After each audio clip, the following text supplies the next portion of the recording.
Okay, let's have a great show, everyone. Oh, yeah, good luck. Good luck. Good luck to you. Right, that was Jane's Addiction, Just Because, on XFM 104.9. Right, everybody up, let's give them a great show, yeah? 2 hours of, like, fun, chat. Let's keep it, let's keep it cutting edge. Let's not be too, I mean, that's what the listeners of XFM would, oh no, it isn't, is it? No, because, hold on, wait a minute, because we came in yesterday and did this little skit, didn't we, where we bleeped it out. A little sketch, it was quite naughty, it was quite controversial. Karl called me last night, and we're not allowed to play it out. Oh, but we've been censored? Yeah. Interesting. Yeah. So it's a cutting-edge alternative station, wants to push the boundaries, wants to be thought of as rock and roll, a bit punk rock. Yeah, because I said something like the radio authority. I bleeped it out, what I called them. Yeah. But, couldn't do it. Done it before. Censored. Couldn't do it. Censored. Karl agrees, though. What's your thoughts, Karl? You agree with that? Yeah, I agree, yeah. Why? Well, what's the point? Well, it was funny, wasn't it? And it wasn't offensive. Not really. It's not some of the best stuff that would have ever gone out on this show, but, you know. Right, what are you putting up against, exactly? Cheeky Freak of the Week? Well, that springs to mind. Yeah. And Rockbusters? But I mean, the thing is, the things that you have put out there, I mean, we better be really careful. Who's worried about complaints? I mean, it's not just swearing, is it? It's taste and decency and everything. Yeah. So, we can't laugh about the disabled anymore in the Cheeky Freak of the Week. Can't do stories about elderly relatives with genitals looking like a split tennis ball. Can't tell your bad dad putting a child with learning difficulties in a bin. So, what should we just play music? I think that's all it's gonna have to be, yeah. Accidents Will Happen by Elvis Costello on XFM 104.9. Karl's a little bit stressed, because it's not his fault. It was the boss that overruled him. He came along. What did he do? He heard you listening to it. Yeah.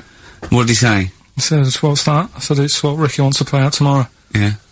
And he said, well, can't go out like that. Too many... But they're all bleeped. We bleeped the swear words. Yeah, but he didn't want it to go out. I mean, you got to remember, right, you came in yesterday to have a chat about what we're going to do. Yeah. One of the topics that I said, let's talk about, which I came up with, was...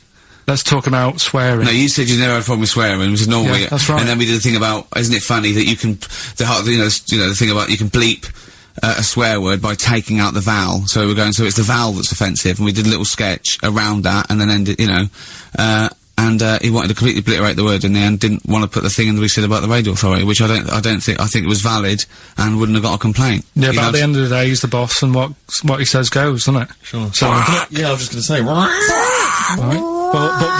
But what you got to remember is what he also said is if you want to pay the 70 grand fine, then go ahead and do it, Steve. There wouldn't be a 70 grand fine there, would there? Well, you don't know what it'd be. But will you pay it? Will you pay for my mortgage? Will you pay for his mortgage? Will you feed his kids? He wouldn't be fired. What do you mean?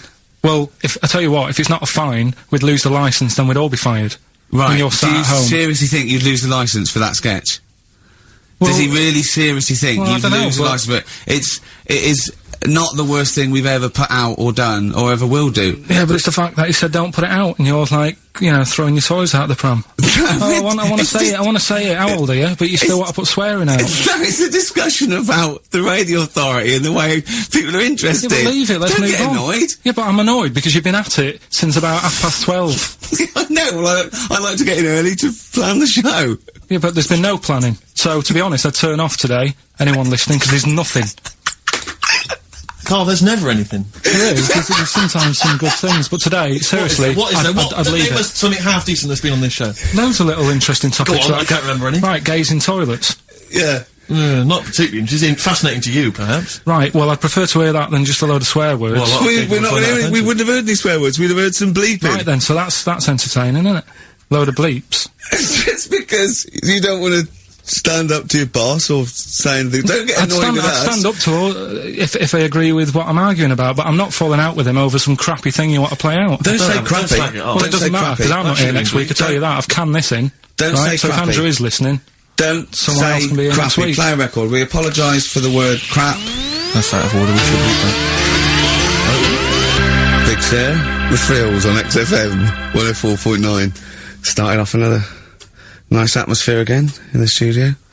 Don't blame me, it's not my fault. No, I know. Well, it's your fault, mainly. Yeah. You are bad, you are quite bad. But come on. Come on, you are. Don't try and win him round just because he scared you. I don't know who's that against. Is it me or him? I don't know now. It's you. Right, well, I'm not a coward. No. I'm not a coward. Okay, I'm just thinking of the listeners, Rick, and I just want them to be entertained. Yeah. luckily, that's not a big problem for us. What, you mean we're effortlessly entertaining, or there's no listeners? Well, yeah, somewhere in between. Yeah. Karl, what's happened to you this week, mate? Now it's happened. Come on. What? Nothing's happened? Come on. I came in, and he had an hour lunch break. You know, he's sort of like he never gets a break. I came in one day, he was out for an hour, I had a nice little chat with Andrew Phillips about, you know, where we were going with the show, and, you know. Where are we going with it? You come up with anything? Ah, dear. Is that how far we can run it into the grave? Yeah, no, if we go off air, it certainly won't be through, being cutting edge or controversial, because people have just turned off because it's too boring to listen to. But he was out for an hour. Having a lunch break for an hour, and always saying he's too busy. I know, yeah. It's interesting. Actually, on the subject of that, I noticed Dan here has emailed in. He says, I was listening to last week's show, and I think Karl has taken his job for granted. I'd love to swap with him for a week. My qualifications are that I can press play on a CD player and stop. Karl, what do you think of that? And it can come in next week, seriously. Yeah. It says here... Don't get ratty, Karl. I'm not being ratty. Dan, email me. You know my address, email, it'll be sorted out, you can be here next week.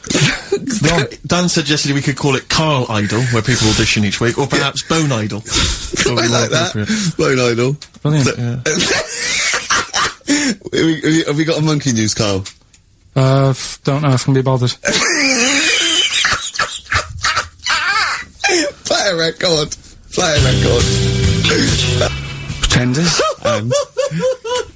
Good. Oh, dear. On XFM 104.9. That's professionalism, isn't it? Yeah, that is unbelievable.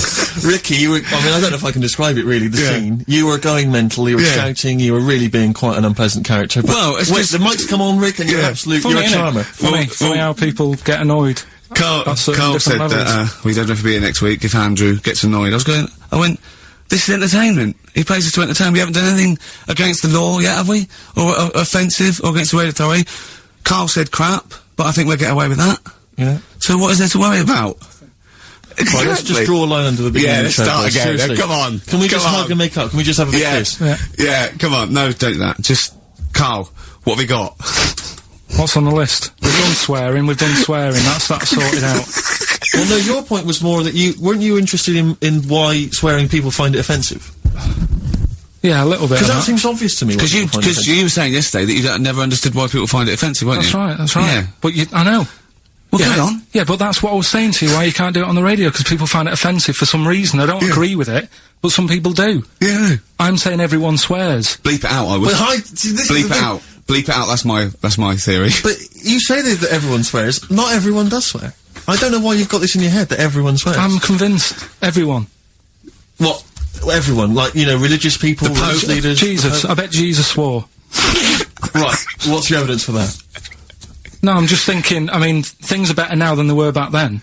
Right? He's wandering about in his sandals, getting pebbles stuck in there and stuff, and that's annoying. Nails in his hand, that must have hurt. What I'm saying is that's offensive. No, it's not. That's blasphemous. No, but what I'm don't laugh at the crucifixion. Play a record. I'm not laughing at that. Though. That is terrible. I'm just saying. No, you can email in if you want to complain. Karl. Yeah. Pilkington@xfm.co.uk. Wasn't offensive though. I'm just saying it's a fact. When you stub your little toe, you let out a little effing and jeffing. What do you think is you? It's an effing and jeffing. So the kind of ancient Hebrew version of effing and jeffing. Ooh, I'm worried about this. This is naughty. No, it's not. Yeah, it is. When did you start swearing? I started swearing at school. Right. I hope you haven't offended any Christians. Right, there's a lad at my school, right, who, got caught swearing. I mean, I got caught and I got... When you say get caught, what was it? You were, like, running the bike sheds having a swear. Have you got any MF? No, I've only got one C left, it's my dad's. Oh, come on, let's have a go on it. Let's say hunt. Yeah. Let me say the hunt. No. Getting older kids to buy you some swearing. Look, just smoke it down to the car. Yeah. So you're right there, you're running the bike sheds having a swear. Yeah. And a teacher hears him say, right, the S word. The S word. The S word. Yeah. So, the way this teacher dealt with it, he said, right, it's not a clever word to use, and he tried to make him get sick of using it he had to write an essay using that word 300 times, right? Yeah. So I would have loved that. But that was just practice for a kid. But that is like the father catching the kid with a cigar and making him smoke. Yeah. Doesn't work with heroin if you've got a young teenager who's jacked up for the first time. Yeah. It can be dangerous. The funny thing is, though, right, his mum found his textbook. Of course. Thought he was depressed and wanted to take him counselling. Because everything was S. He was writing down, this is... And did it work? Did it wean him up? Did it? Yeah. The teacher, I mean, he disappeared. He got kicked out for, hitting a kid on the head with a bit of wood. So... It wasn't you, was it? That was Longview. Further. That's great, that. It's a good tune. Can I just give a big shout out, Rick? Go on. To, John Kay. He's listening online in Los Angeles, City of Angels. Brilliant. It's his first time listening to the show. Who knows what he's making of it. I wonder if we should explain what Karl is to him. He's up early. Well, he's got up apparently to record it, and then he's gone back to bed. Oh, right. So he's just do it any time, oh, yeah. Exactly. Karl, Can you explain what he is? Well, he's a little bit of a grumpy, spoiled, lazy prat at the moment. Oh, that's but usually he's quite a funny, nice, sort of genuine guy who's in awe of the world if it's furry, and doesn't really care if it isn't. But, anyway, we're all one big happy family. Come on, Karl, attitude up. Happy. Happy. If we're happy, the listener is happy. We were talking about, schools, swearing, kids at school. I just remember at school, loads of my friends now are becoming teachers. Yeah. And I can't imagine what it must be like in an environment with kids. Because when we were at school, I mean, not particularly me, but lots of people in the class, and you'd all end up doing it, would just treat teachers like they weren't humans, like they were just creatures from another planet, that were there to be tormented. Because, it's a game, isn't it, to see how far you can wind someone up to distraction. But and most people grow out of that. But is it because, not everyone, but especially if they've got a bit of cash in their pocket now, and a little bit of success, they tend to think that gives them license to treat people badly. It's terrible. But I remember there was a guy, this is such a terrible story, there was a teacher, he came in, and he was teaching us, and one kid, one of the hard nuts, he'd found out that this guy, he lived on his own, and he had a cat, and the cat got run over. And so we got in early, like everyone was in early, and before the teacher came in, and this kid drew a picture of a cat being run over by a car, in chalk, on the blackboard, a huge picture of it. And the teacher just came in, saw it, burst into tears, and ran out. And the thing is, that was like the beginning of term, so he could never get us back after that. There was never going to be any respect for him. It was just... I know, yeah. It's just like, I just remember now, thinking about it, just thinking, I mean, at the time I remember thinking it was bad, but now it's just heartbreaking, it's devastating. I know. It's just they just forget, they let their guard down a little bit. Did you ever do the one where you just humming? Yeah. And he'd tell us to stop it, and then everyone was just We used to, there was one teacher, me and my mate used to go up to, and just, when we saw the other one, just sort of sniff him slightly, and then sort of like, so he goes, what? I go, nothing. And he'd walk away sniffing his armpit. But those kind of mind games, it's like... I know. Incredible. Once, right, I was talking about this in the week, actually, we had this, teacher, and he must have been sort of 60 then, right? And we're all about sort of like 12. We had to do French, you had to put your thing on the booth, and it was I told you something, le chat est, you know, all that, right? And répété, cats on the wall, right? He'd repeat it in French, and of course everyone was going, F, C, just for fun, and he heard this, and he listened back to all of them, and he realised it, and he went mental. He went, I don't believe this! Do you know how much these cost?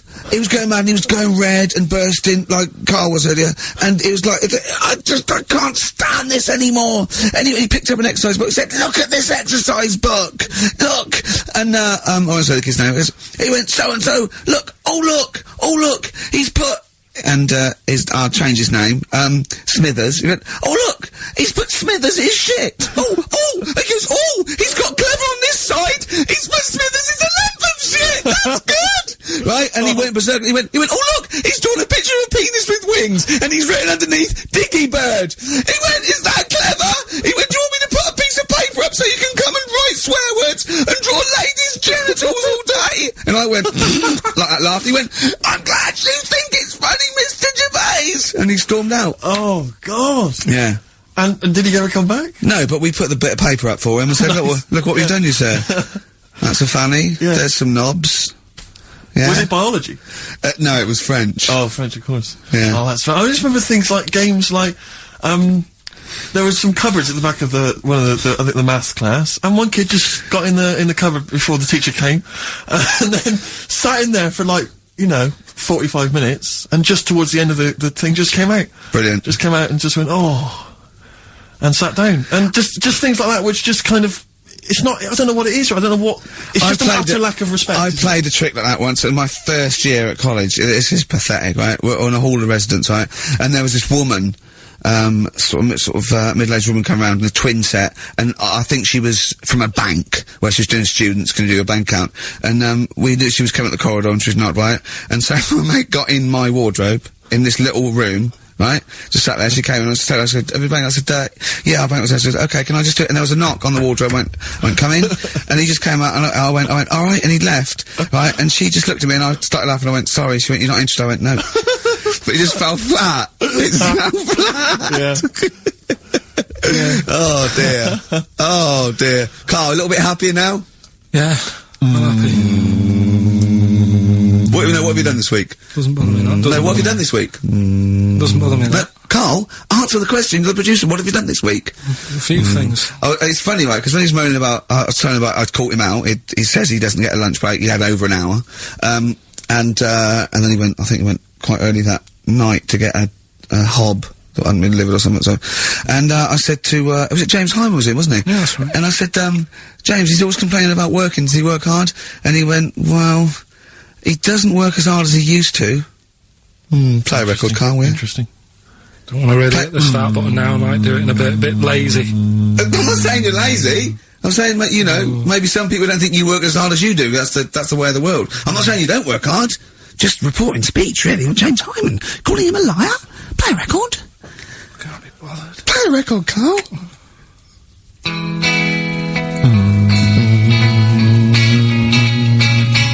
I reckon we could do this all the way through, Billy Bragg. Play a record, no, let's not ruin it. It's not Billy Bragg's fault. No, not that. He's written some good tunes, old Billy Bragg. That's one of them. Yeah. Waiting for the great leap forward. What station are we on? XFM 104.9. Yeah, with Karl Pilkington. Karl, what do you think of it so far? What? This You weren't up for it, and now it's turned out great, and you're a little bit happier? Yeah. Yeah? Yeah, it's good, yeah. Good.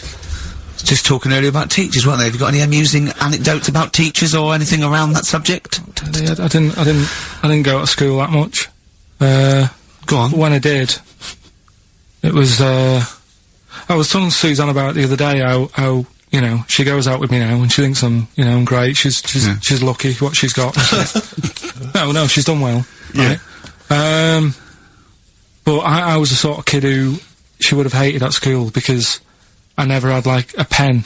Oh, yeah, I know what sort you are. Never a pencil case or any stuff? I'd start off the term, I would, and have, like, you know, a brand new carrier bag with me stuff in. A brand new carrier bag, classy. And, well, you've got to have somewhere to put the stuff you've nicked from Woolworths in, haven't you? Right, so that'd be there, but then by the time, like, a couple of weeks down, I'd put my pen down, I would have lost it, and then I'm sort of going around saying, can I borrow a pen? You didn't try sticking it up your nose, it's not still lodged up there. It's not, no. But the funny thing with, like, you know, you were talking about teachers and stuff. Were you disruptive? Were you a disruptive kid? Were Not you really. Causing trouble? No, not really. He wouldn't cause trouble. He's terrified of the boss here, isn't he? No, it's not that. It's just that, what's the point in winding people up? I find it quite annoying if people do that. So I don't wish it up on anyone else. Why'd you wind Steve up then? I don't wind him up. You do. You have done, but no, come on, let's not argue. We're getting on well then. Come on, Karl. And, like, the teachers, because I'd lived on this estate, right, loads of stuff used to get nicked and go missing and what have you. Blackboards, and their way, no, like the telly and the video, and stuff like that, and the projector thing and all that. So the way they used to try and find it, right, my little conspiracy, because you know I'm good at them. Yeah, yeah. What they used to do is set your own work and say, right, draw like a bird's eye view of your house. Right? But draw everything you've got in your house in it as well. So if you've got, I don't know, if you've got anything in the loft, make sure you draw it. Right. So kids would come in with overhead projectors. Well, that was the idea, Chalk, I think, behind guns. it. Yeah. Anti-aircraft guns in the shed. So the picture you did for your home, presumably got nothing from me. Nothing. I didn't do it. I'm not. He used to hand it in, empty house, I'm not a grass. Yeah. And nor the illegal immigrants living in the Just kitchen. a picture of your Auntie Nora. Yeah. What's that? Is that, have you been stealing tennis balls? Yeah. No, that's not a split tennis ball. That's my Auntie Nora's. But what about all the stuff? Didn't you have to draw all the stuff that your father had nicked? All the stuff, you know. Listen, we're doing Songs of Phrase today, because Rockbusters has gone. What Songs of Phrase again? I can't remember. I think I've blanked it out. Yeah. When we do, something that's been said a few times on the show. Right. Right? It's been said a few times. Quack! I'm scared of Andrew Phillips! Quack! I need my job on it! Quack! Go on, sorry, you were speaking, Carl. So we take a phrase from the show, right, and just get songs, like, the words from the songs, edit them together so it says that phrase. Yeah, something like that. Yeah, okay. Yeah, no, just go on. Sorry, go on, Carl. Come on. So are we doing it? Sorry, so what's the phrase you've come up with? The phrase is no more Cheeky Freak of the Week. No more Cheeky Freak of the Week. Is there not? We're not having that anymore. Well, no, because it's offensive, and if we're worried about offending people, to talk about people with disabilities, well, yeah, like, that's like what conjoined twins and women who are born with like deformed legs, and you call them dog woman. So you know, you've got to be careful. You've already insulted Christ. Let's not do disability. Let's do Songs of Phrase, shall we? Cheeky Freak of the Week was never out to offend anyone. No, it was to make you realise we don't try and offend people. We try and entertain them. Right? Do you know the funny thing is? Right? You're saying about being cruel about people and stuff. It goes on all the time. On the news the other night, do you know those Siamese twins that didn't make it through the operation? Yes, yeah. Right? And this is why I'm stopping it, because I don't want people to think we're having a go at disabled people and stuff, right? On the news, right? Yes. Before that operation, the doctors said, we're going to try and sort this out. All the doctors are going to get their heads together. Is that a good phrase to use? Yeah. Yeah. See what I'm saying? Carl, play a record.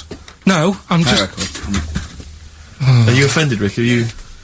Oh, you've offended Ricky Gervais. You're the one that's... Yeah, but I'm saying, we're not out to offend anyone, yet it's always going on. People are always having a go. Please don't bring it down. Play a record. No, I hate him. Darkness. Growing on me. You love the darkness, don't you? Yeah. I was lucky enough to see them. They were doing a like HMV as well. thing. Is it People have told me it's a bit too jokey or a bit too tongue-in-cheek, but it isn't really. If you don't know that, it sounds great. It just sounds like sort of retro 70s rock. It's great. I think it's brilliant. It's nice to have rock back. I think you'll agree. And big time. Yeah. High five, man. High five. Yeah. Sweet. Sweet, mate. Sweet. Songs of Phrase. It's the mighty return of Songs of Phrase. No one has requested that. It's not due to public approval. A lot of people have requested some swearing. They have indeed. But We had a lot of emails for that. But go on, Carl. And remind us again what exactly Songs of Phrase is and why we should care. It's just a phrase that we take from the show, make up by taking words out of a song, edited it together. Right? The phrase that we're doing is no more Cheeky Freak of the Week. No more Cheeky Freak of the Week. It sounds like this. No more Cheeky Freak of the Week. Right, so... No, that's nigh on impossible. Play again. You got to email in with all the songs that you can hear there, right? I think it's 5 songs. And we just want the names of the songs? Yeah, that'll do. Okay. Alright. So we just hear it again? No more Cheeky Freak of the Week. Right. Yeah, it is good. It's probably one of the best you've done. It's very tricky though. That's not too tricky. Play it again. No more Cheeky Freak of the Week. How many have you got, do you think, Rick? Just well, I've noticed the same person singing twice. Is that right? In a band and solo. Yeah. Okay. And I know one track straight away from the word. Can I just say, I do think naming the songs is a bit tricky. Let's just name the artists. Is that alright? What's the artists? Just the artists, just change the rules slightly. Yeah. Before we play it again, just let you know what the prizes are. We've got on DVD Later with Jules Holland Louder. Lots of the alternative acts he's had on there. A DVD, there, a couple of DVDs. With Boogie Woogie Piano over the top. Let's hope so. Brilliant. I can't Mary wait. Chainer on there, Stereophonics. We've got Sonic Youth, Ash, Hole, Queens of the Stone Age, Foo Fighters. Quite good. Once again, Cruise of the Gods on DVD starring Rob Brydon and Steve Steve Coogan. That was on at Christmas. It's not bad. It's not the same one. They haven't been sending that back. We've been giving out different ones each week. We have indeed. This is an album just called quite simply I Love You. Yeah. And you'll be pleased because there's the likes of Mel C, Cliff Richard and the Hollies on there. Brilliant. Excellent. The best chill-out album ever. We've got the Beach Boys on there, Elvis Costello, Pink Floyd, Coldplay. That's not bad. And this is the one that's most interesting, I think, the American Song Poem Anthology. I've not heard it yet, but apparently, I think what it is an anthology of recordings that were made apparently in, I think, maybe 50s or 60s America. There was a particular organisation, you could send in songs or lyrics that you'd written at home, and they would send it to music and record it for you. And this is a compilation of them. So obviously there's some quite idiosyncratic and odd little things on there. I think it's probably worth a listen. So not bad prizes at all, Carl. Let's play it again. Well, we've started that going. Just the artists then, ricky.gervais@xfm.co.uk, ricky.gervais@xfm.co.uk. Once more, Carl.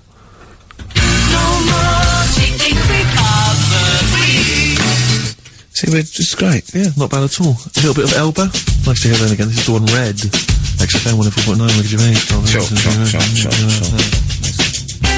Elbow and Red. Good tune. The old Spanish archer. Right?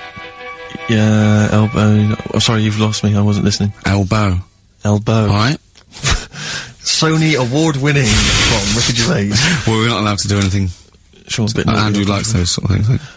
Rick, I can tell you now that the answers to songs of phrase are quite literally dribbling in. I think there's 2, maybe 3 answers so far. So, very excited about that. And, we just had an email from Dan. He says, my Mrs. Lynn is pregnant and is 8 days overdue. Karl, could you offer any words of encouragement to coax the baby down the birth canal? I've sat Lynn only inches away from the speaker to allow optimum audio transfer to the uterus. What would you say to that child there, just to lure it out to the wide world, Karl? I wouldn't rush out, to be honest. Right. It's not good, is it? Out here. Sure. And I don't really want to talk about kids either, because Suzanne's mate's just had one and now she wants one. Oh, God. Yeah. Please never bring a child into the world, Karl. Promise us that. They just bore me. Have you seen, there's loads of people in the office who have got them now and they've all got baby pictures everywhere. And they're all like, isn't it nice looking? And it's like, no, it's not. They all look the same. Do you know what I mean? All like Mel Smith. Just, don't they? but it's that theory, actually, right? Do you know how I've said before about babies, right, but like little old people? Yeah. There was, no. Another of the great theories. No, the fact that, you're born, and you sort of, you got no teeth, you got a little bald head, you can't control your bodily functions and that. Sure. Then you get to like Sorry, 70. you're describing yourself? Yeah, I was to say, you've got a dangerous ground, I'm just saying, that's how you're born. Yep. Then you get to about 70 or whatever. Yeah.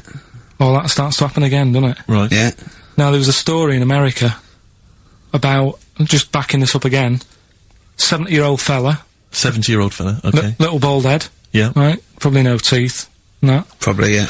Nappy and that, right? Yeah, probably, yeah. Goes into 70-year-olds pop the old nappy on your 70th birthday, take your teeth out. Goes into an off licence to get some beer. Doesn't get served because he didn't think he was old enough. Right. Okay. Right, okay. Wait. Carl's back. Wait a minute, No, sorry. okay. So they thought he was a giant baby that had walked into an Forget off-licence. it. Weird, isn't it? Steve, forget it. Carl, please. I Forget need it. Carl to answer. No, that's the story, but it's weird, isn't it? That's Well, what it's I'm not true. saying, it just backed up The my guy theory in an again. off-licence thought that a giant baby had waddled A into an 70-year-old off-licence. wrinkled baby in an overcoat, stuck in Werther's Original, smoking a pipe and going, I can't believe it, the price is not the same as they were, right? Was a small child. Well, Yeah, weird, isn't it? Play a record, you're an idiot. well, what's happening with Songs of Phrase? Forget it. Forget it, No, who as cares? I say, the answers are dribbling in, and Can we run this radio station for a week? Yeah, but the thing is, if we genuinely wanted to do a good job at that, we'd have to fire ourselves straight away. No, do you know what I mean, though? Just to sort out the playlist, let DJs, you know what I mean? Sort out what can be said and what can't. Just for 1 week. Yeah, see if we can give it a bit of shall we? What would you do? I don't know, does the phrase pissing in the wind mean anything to you? Well, I know, yeah. Well, are we going to even meet this week? Because it's, we've wasted time pre-recording stuff that we can't put out. I don't know if it's He's worth... still on that? He is still on it? I mean, to be honest, I've let it go, but he's still on it. What else is on the list? What list? On the list, I said to you yesterday, let's sit down and have a chat. I Yeah. thought I threw What that away, stuff? I thought it was just a piece of crap. There you go. You can't say crap. You're saying... You should have bleeped that. No, wouldn't you believe that? Why don't we pre-record the whole show, then we only have to come in once? What do you think of that, Carl?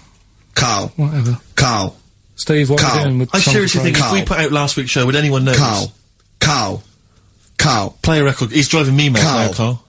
Carl. Seriously, he's driving me mad. Carl. Press the button. Please. Carl. I'm sick of it. Carl.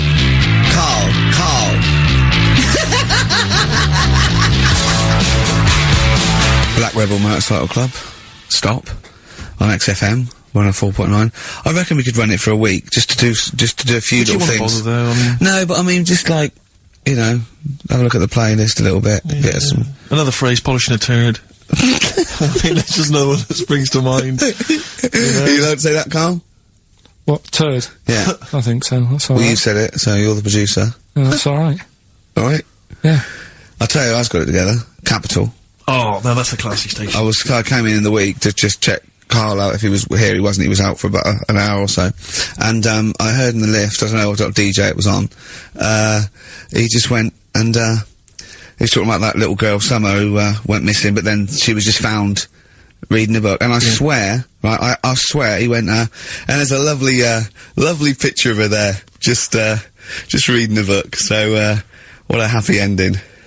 It's a shame they don't all end like that. Oh, God. And he played a record. What's his point? Unbelievable. What's that? I don't know. It's those people who think that they're being a little bit philosophical, but profound. And then just everyone goes, Thanks very much. Yeah. I noticed in the story of Summer, the little girl that went missing, I don't know if you read that it mentioned her family. Now, it mentioned the father of the house. I don't know if it's her father or certainly the guy, the parent, the male parent. And it was something like, I think, I don't want to, libel him, but it was something like Paul, 24, and he's a graphic designer, recently changed his name to Dragon. I just wonder what exactly is that? How is he, her family is that, really? Yeah. I don't want to... I'm always a little bit worried about people who change their name to something to really, really cool. Yeah. Because, Kevin Smethurst isn't, it's not sexy enough. Exactly. So I'll call myself Clint Iron. Yeah. What would you call yourself? Carl Pilkington, nothing wrong with that. It's quite a superhero's name. It's Pilkington. When I was about 7, I wanted to be called Brett. Yes. I can see why. I don't know, I just had a mate who was called Brett and I thought, that sounds good, it's different. Yeah. But then, I'm quite happy with my name now. Because Karl, I have to say, where does that come from, Karl? Because it's quite a rare name. I told you, didn't I? My mum had a dream. I forget this. What? Your mother had a dream? She wasn't well, she had pneumonia or something, right? Dear. And, she had this dream while she was pregnant. That some doctor, sort of, she was going off to another place, she was going to die or something, and this doctor went, I can sort this out, I know what to do here. And, she remembers on his name badge, it said Karl. Really? So when she had me, she said, right. Call him Karl. Dr. Karl. Calling Dr. Pilkington. Calling Dr. Pilkington. She hoped, I imagine, that you'd grow up to be like him in every way. I've done alright. I've done alright for myself, I think. Sure. I'm alright. Yeah. This is what we were talking about, actually, weren't we? We were talking about the fact that, you're quite proud of the fact that you've got no formal education, really. And yet you've pulled yourself up from the bootstraps. Yeah, well, I know people who've got results and that, and don't do anything. Sure. Do you know what I mean? They're on the streets. So I've used all my energy as I've got older rather than burning myself out as a kid. Right, yeah. Do you know what I mean? Sure. So I don't know if that's advice.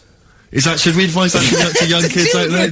Don't take exams, don't work at school, just, move away from Manchester and get a job on XFM. They'll employ anyone. Yeah, you get an hour's lunch break, you're away by 5:45. You need no qualifications to work for XFM. Because you don't have to think for yourself, because your boss tells you what to do, you can have some time off to go shopping for hobs and shower units. He's alright, he's a good boss.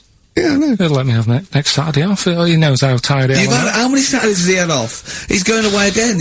He's had 2 holidays. He gets 26 holidays, 6 days a year. 26 days a year. It's unbelievable. He was sick because he put on wet trousers. Yeah. And now you're going down to Hastings. Are you leaving early? Because you left early last time, didn't you? No, I won't do that again. Now, what are you going to Hastings for? Just having a break. Listen, though, we were talking about depressing news. Right? And with that kid and what have you. Yeah. You see that thing in the week, there was 3 bits of depressing news, right? There was one, an old woman who swallowed a fork. An old woman who swallowed a fork. Yeah, did you see She's that? dead, the dork. An old woman swallowed a fork. So what did she swallowed a spoon? Why did she, yeah, Swallowed a when she swallowed a spoon, spoon. Yeah, when she swallowed a spoon. What's her name? She, swallowed a cockroach. Right. Sorry, whoa, is this the old rhyme Sorry, now? is this a rhyme that you've got slightly wrong? No, You've this changed is what dog for fork. This is the truth, is it? This is what you read? Oh, no, yeah. Sorry. Never confuse the two. This is what you read on the spurious website, So or that some happens. mentalist No, hang on, sorry, emailed you. just before you move on from that, there was an old woman who swallowed a cockroach. Yeah. And in order to get the cockroach out, she swallowed a fork? It doesn't rhyme, but it's good. She tried to get it out. With a fork? She went, what I forgot? I'm thinking she's in a kitchen. Yeah. That'll do. She grabs that, she tries to get it out, and she lets go of it. And it goes, swallows a fork? Yeah, Yeah. It was in the paper. The terrible thing was, it was a gardening fork. it was awful, you know. Or is that stupid? That'd be stupid if it was a gardening fork, wouldn't it? I tell you what annoys me though with things like that. 'Cause Me? in the paper, it was, well, you do, and everyone knows that. Honestly, no. Right? You do me head in. The way people say it must be great working with him. Must be brilliant. No one It's not, says it's a that. nightmare. It Go is a on, nightmare. get on with it. Go on I with can't be bothered now. Let's just play a song. Carl, because I'm Yeah. interested. I'm interested. Yeah. Seriously, I am. Come What was back the after story? this. No, let me finish the story. Come on. Long links. I'll tell you in a bit, 'cause I'm getting annoyed. I'm getting so angry. Alright, I'm the player record of this. Verve, and Lucky Man. That's for Karl, who is a lucky man. 2 hours every Saturday here. Just a little bit of chat and laughter. Some great records. Alright? What are you going to Hastings for? Just to chill out? yeah, What are you going to do? just chill out. What specifically is in Hastings that's of interest to you? They having another battle? Nothing, it's just cheap, isn't it? If you can get a B&B for about 40 quid. Sure. The weather's good, so Well, let's all go. why not? Yeah, why not? Do you want Ricky to come down with you? Now. Right, okay. Now, you were going to tell us something before we started winding you up. What were we talking about? We were talking about the old man who was mistaken for a small child. It was actually, yeah, the 70-year-old who they thought was underage. Right, so then we got on to, right, so the old woman, I was saying, she ate a cockroach. Right? She ate a cockroach, yes, Yeah. by mistake. How did she eat a cockroach? Why was there a She was cockroach? cleaning up, she was cleaning up, it jumped in her mouth. Right. So she immediately, the first thing she did was immediately grab a fork and plunge that down her throat. Yeah. Well, no, maybe not immediately. I mean, she tried other methods. She tried plastic spoons, her fingers, maybe washing it out, maybe going, oh, I nearly swallowed a cockroach. Did she try that one? Ugh, how horrible. Right, so anyway, the fork went down, Yes. and it's got this picture in the paper of, like, the X-ray, and you can see the fork just, like, going across like that. Yeah. Wow. That's mad, isn't it? Yeah. Well, yeah, it was, where the fork was in her abdomen, was it? In an yeah, X-ray? yeah. Are you sure she swallowed it? Sure she didn't just say that to the doctor? Like, how did it get in there? Have you got a fork inside you? No, I know what you're getting at, because I remember, years ago, do you know, Dr. Steele? Do I know on, Dr. Steele? Yeah, on, he does... Is he a it him? superhero? The one on, Richard and Judy. Right, what's he, a psychiatrist or the He resident just doctor? pops in and Is they've that got the a sort of problem. like the suave sort of... He's not that smart. I know what He's you just, mean, yeah, just a normal doctor fella. Sure. And, yeah, this was like in the 90s, and, Richard and Judy said, we got the doctor in again today.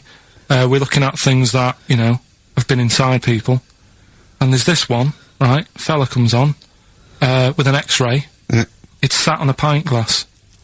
He Well, sat on a pint Well, glass. Yeah. that's what... He hadn't, had That's what he? he said. Ah, sat on a pint glass. I remember that story that was published about the bloke, and this is the excuse he gave to a doctor when he had to go and have something removed. It was a bottle of sort of HB sauce or something up his. What word can we say in case Andrew's So you listening? don't need to, you know, people know what you're saying. Okay. Right. Rectum. Is that right? Well, you didn't need to say it, but... Well, no, he might as well. It's a medical term, isn't it? Doctors Anyway. say rectum, don't they? Anyway, So the doctor got it out, and the excuse he said he'd been shopping, been to Safeways, he brought his shopping home, and he popped the shopping on the on the front step, and he realised he's locked himself out. So he started to shimmy up the drain pipe, but his trousers and pants fell down while he was climbing, and he slipped and fell on the HB sauce bottle, right? And that was the note thing, right? And the doctor had put at the bottom on his notes, this would be somewhat more believable if Safeway sold their HP sauce with condoms already attached. Right. Well, I would be bizarre. Why did he put a condom on it? No idea. To use it again on his chips.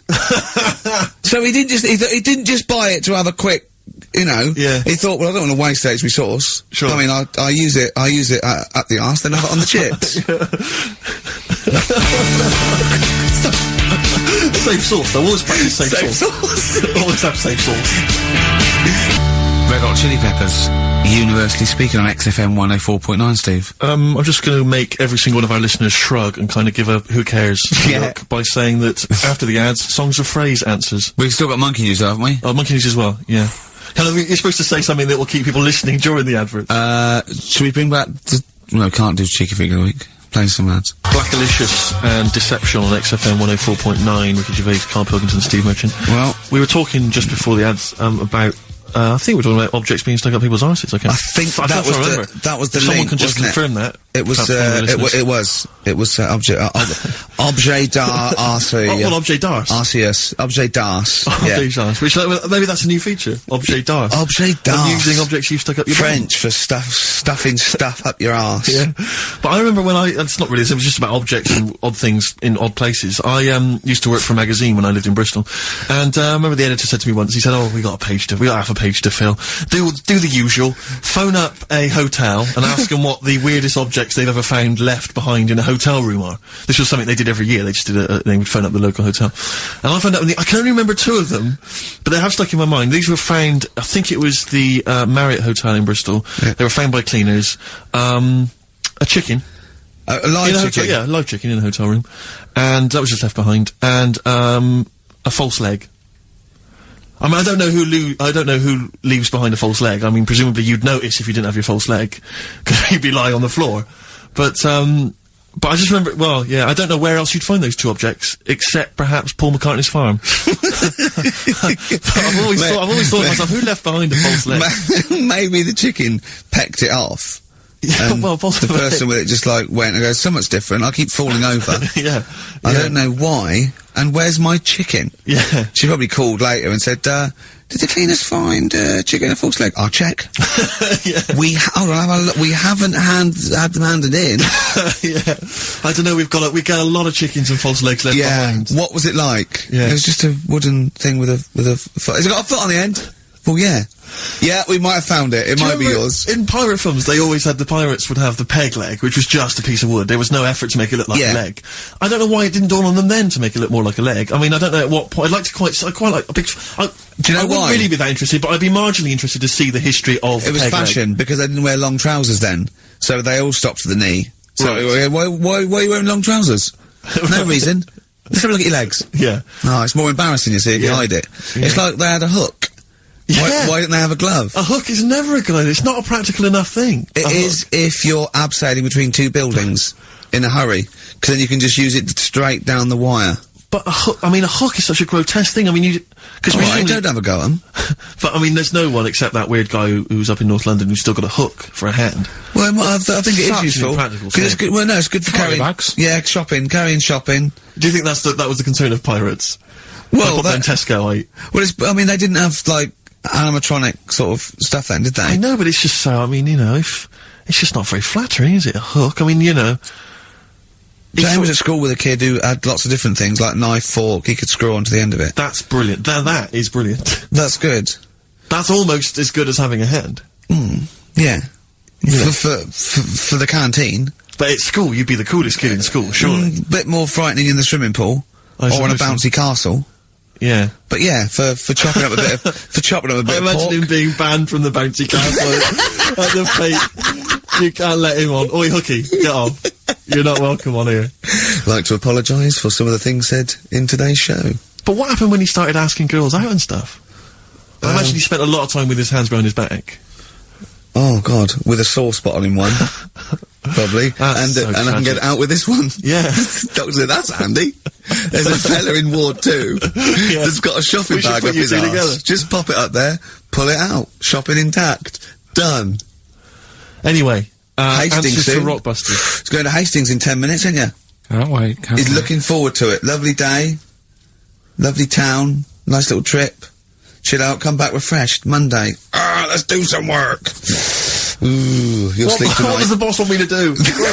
He's done you there, Carl. I was letting it lie, and he comes back with that after we were getting on. So, who's the winner? Answers. Well, let's give us the answers first. Right, well, This was just how it sounded. It's not Rockbusters. I'm calling it Rockbusters because No more, no Well, it's more all weird. they're all interchangeable at the moment. No more changing recovery.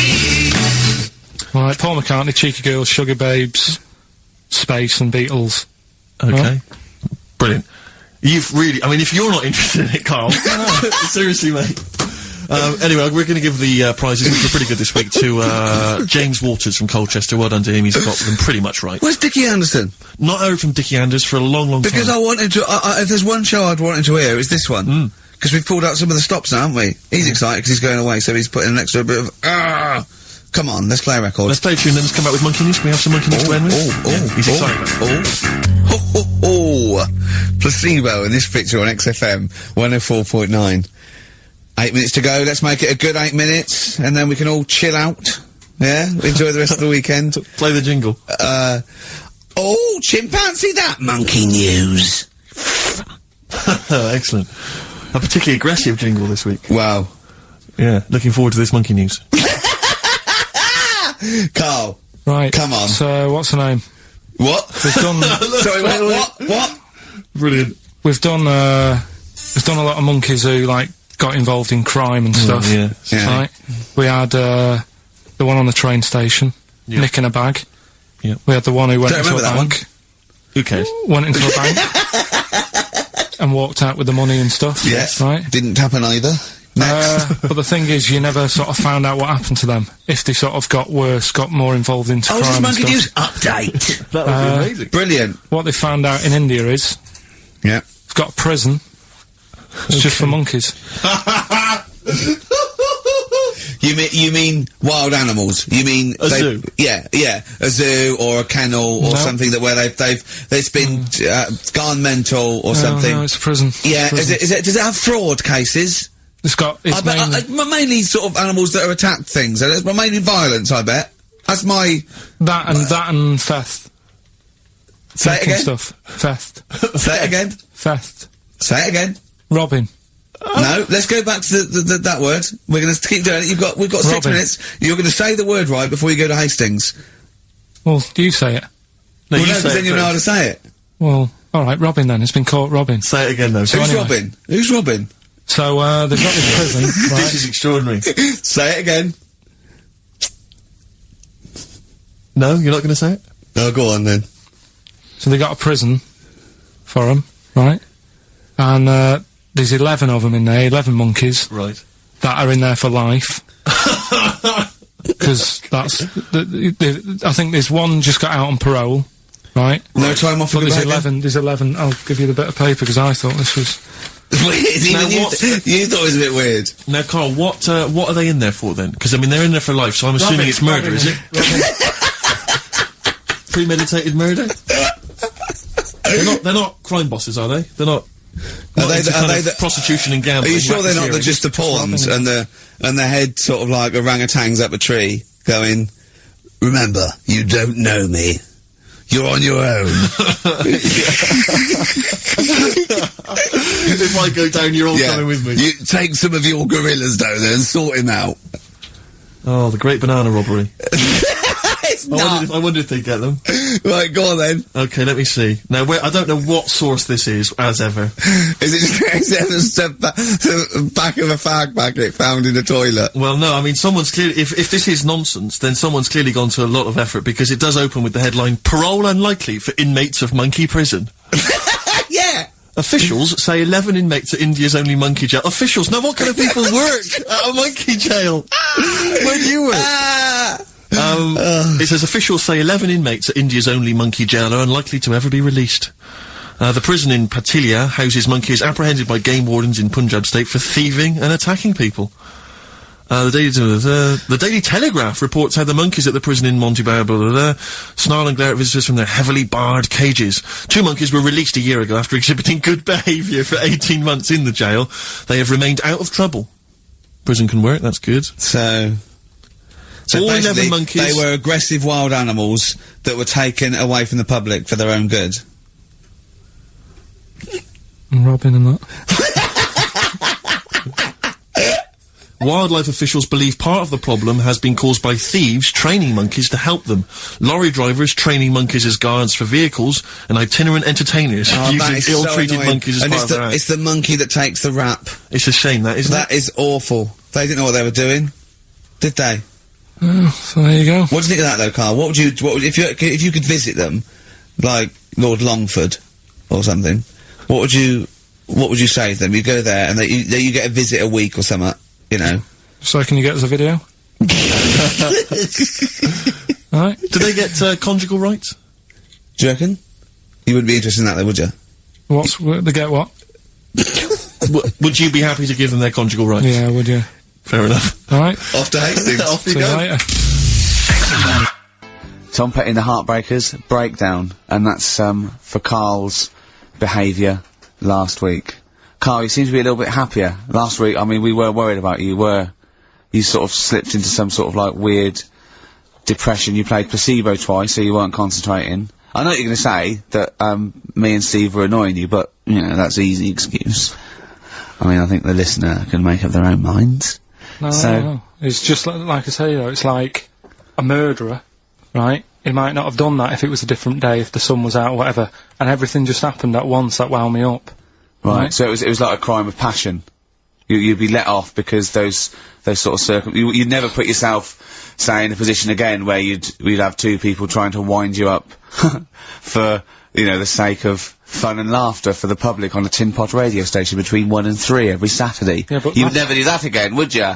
Last week it wasn't just for the listeners, it was for you as well, between 12 and 1. Before we were even on the air. Why? You were winding me up then. Do you know what I mean? Having a discussion. It's alright. Having a discussion. I'm used to it, so it doesn't matter. But I found out that I can't do this job anymore. I can't do these sort of jobs where you've got to be happy all the time. Well, you don't have to be happy all the time. No, you do, You really. forget that. You forget that for the... Yeah, but know I what can't. Do you know what I mean? I've got things going on in my head. And Do you think when Bobby Davrose had a bad day, that he doesn't go on stage and give 100%? No, but that's Do you think Les Dennis let all that stuff get in his way when he did that theatre tour to the people in front? Sometimes he had audiences of 7, 15 8 people. Yeah, and he just went, it's them. It's not with Private Life, forget that. Bang! Yeah, but good on him, he can do that, but what I'm saying is I can't. He's a professional. So I was talking to Suzanne about it, because, you know, it did get me down last week. Suzanne's your therapist? Minder. Yeah. Saying to her, you know, I can't do this sort of job. Normally what I do in the week, you know, I'm tucked away in a studio. If I'm annoyed, no one knows about it, I get my head down, I get on with it. Mate, do you tell him? Go on, next. You know what I mean? Next. Right, yeah, but sorry, but what's your point here? So every Saturday you've got to come here, you've got to... be happy, we've got to go, oh, Karl, are you alright? Oh, you're right, your hair looks nice. No, but, you know what I mean? That's the first time, innit? Normally people listening go, he's a happy fella, do you know what I mean? They never think you're a happy fella, Karl. Well. They've never heard you laugh. No one has ever... seriously, we get emails all the time, no one's ever heard you laugh. Yeah, but I'm still happy, you don't have to... Well, are you? Yeah. You don't look happy. But anyway, that's the problem with this job. And, I was thinking about it, if do you know, like, if you're a doctor... Sure. And you're on a plane and something happens... Yeah. Even though you're on holiday...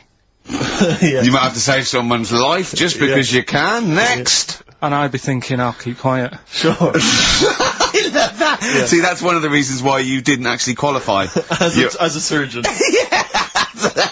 I mean, you can still do your consultancy stuff. Oh, sure, But, you know, you just don't actually want the knife in your hand anymore. Brilliant. So you're giving this up, are you? Sorry, and how is a doctor on a plane comparable to this? Because that is just the same situation. Do you know what I mean? He's Yeah, probably got in his head, exactly the he's shut off, he's ready for his holiday. He's going to Hastings for a night. Someone, you know, has a little bit of tummy trouble or heart attack or whatever. Yeah. And is he a doctor on the plane? And he's like, oh, he's going on holiday. Do you know what I mean? I've got to loosen his tie. Yeah. I can't do But what I that. don't understand, Karl, is you get paid to do this. It's not like we're forced, it's not like it's your holiday. You know that this is your job of work. This is paying for your new kitchen. Exactly. Yeah, but I've got the kitchen now. It's Right. done, innit? Right. So when you job done. stopping? When you're quitting? Well, you're finishing, aren't you, in a couple of weeks for a bit? No, so. about 4. Yeah, we about finish 4 on the weeks. 16th of August, yeah. But, you know, we're only going away for like 6 or 7 weeks again, aren't we? Well, you don't know, do you? Well, we'll give up if you give up. Tell your managing directors that. Well, that's a bit annoying. Why? Because you've just passed the book, haven't you? I haven't passed the buck. This is 3-way, you know, you get your name in heat, you're in the title now. It's Ricky Gervais, Steve Merchant and Karl Pilkington, and now you want to go, I don't want to do it anymore. Carl, Think about it. Think I don't about know it. whether you've noticed, but we don't provide anything on this show. So if you leave, we have to go. Well, let's put a song on. Now there. just think, don't be so selfish. Don't be so selfish. Yeah. We need you, we've got nothing. Think of the... Molly's Chambers, Kings of Leon. Brilliant. On XFM 104.9. So, I'm not going to put pressure on you, Carl. I know you're scared to be saying this, right? But, I'll tell you what we do, right? We're stopping this show on the 16th of August. We're going to film the Office specials, okay? And we'd be coming back, I don't know, August, September, middle October. If Carl does. Yeah. No, I know that's pressure, but that's it. I think this is a 3-way show. So you don't have to do it. What should we do? Because I know we've been approached by a couple of others. What would you do? We've been approached by, obviously, better radio stations. I mean, if you're a listener, just think of any of the radio stations you prefer to listen to. That's some of the ones that have offered us gigs. So we could toy with those. Or we stay and we see this through and we get XFM on the map. We get a few songs I next know, year. Rick, that I know you've had a passion since you started working at XFM to get the listeners into double figures. I know that's been one of your ambitions, and I think it would be a shame to give up so soon, because you've done so much hard work. Yeah. That's for you to think about. I think so we've got, we've got 4 weeks left, and that might be 4 weeks forever, and never coming back, or 4 weeks for like an 8-week period, and that's for you to think about. So, think if you enjoy the next 4 weeks, Carl. Yeah, but like I said to you, though, the reason I did this was to get that kitchen, right? Now, Brilliant. as we speak now, right, Builder's in the flat. He's been annoying me. Of course he has. Of course he has. What's he been doing? Well, when he turned up on Monday, right? Yeah. Wanders in, and the first thing he says to me is, said, the pub across the road, is it any good? I said, well, it doesn't matter, does it? You're working on the kitchen. Think of saying that to a builder. Probably making conversation. Probably meant, do they do a toasted sandwich? Because I've got a half-hour lunch break. Not an hour, like Karl Pilkington. So, I'll pop over there and get a nice, you know, cheese and tomato sandwich. Is that genuinely what you said to me? Yeah. The first thing you said So to me? Suzanne had to go at me saying, why have you said that? He hasn't even started on it yet. I cannot believe that. You're unbelievable, Carl. And you say it's us that are rude, crass, I wasn't being thoughtless. rude. I just was letting him know. Do you know what I mean? I know what He we're up knows to. what he was there for. He had it down on his little docket. Do the kitchen this week. Yeah. He didn't come there and go, what did I come out for? Was it to go to the pub for a week? Why am I wearing these overalls? Yeah. Who's the little bald mate twat insulting me? Let me just check. Let me call the head office. I wasn't having a go, though. I mean, they should have finished it yesterday, and they're there now, right, Yeah. on their own. And what annoyed me is they turned up late today. Hold on, Karl. I've just realised something. They're probably listening to the radio. That's, I assume, tuned to XFM, isn't it, in your kitchen? Yeah, but they don't know it's me, do they? You know what I mean? No. They'd go, he's got a whiny mank voice as well. So's the bloke who owns this place.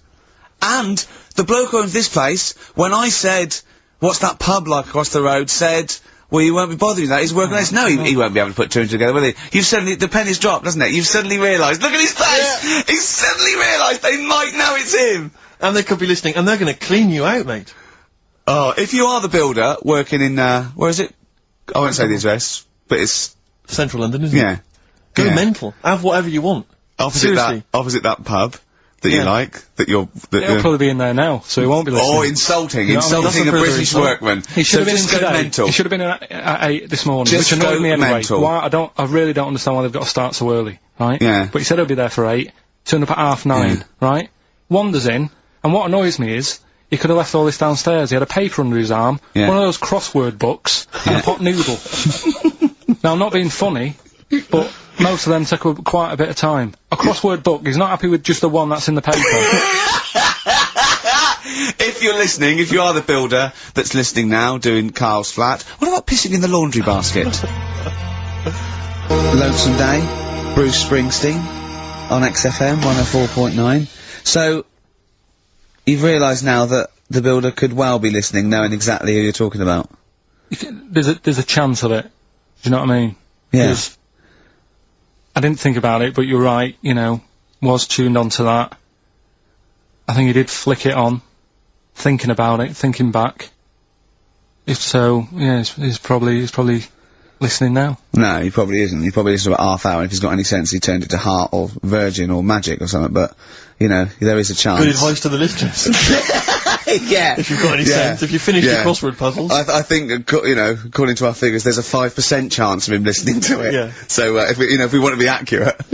Although he isn't a house with it tuned to that, so I think puts him right up to 50% straight away. Then again, Ricky's got a job of work, so why would he be listening to this show? Well, he's doing a crossword at the moment. Yeah, well. You better hope he's not listening. Well, I mean, they do annoy me. I'm sticking by it. Yeah, anyway, come that on, you might as well keep digging. Yeah, go on. No, I'm just saying they do annoy me, the way they wake you up at 8 and then... Well, that's when they start work. Because I told you, I mean... Oh, we'll leave that one then. Yeah. No, but it's like, the other day when they came in, I always like to test them, do you know what I mean? When I had some work done on the last flat that was in, right, that was renting, the builders were in, sorting the shower out and that. They woke me up about 7:30. Yeah. Right? Were you in the shower?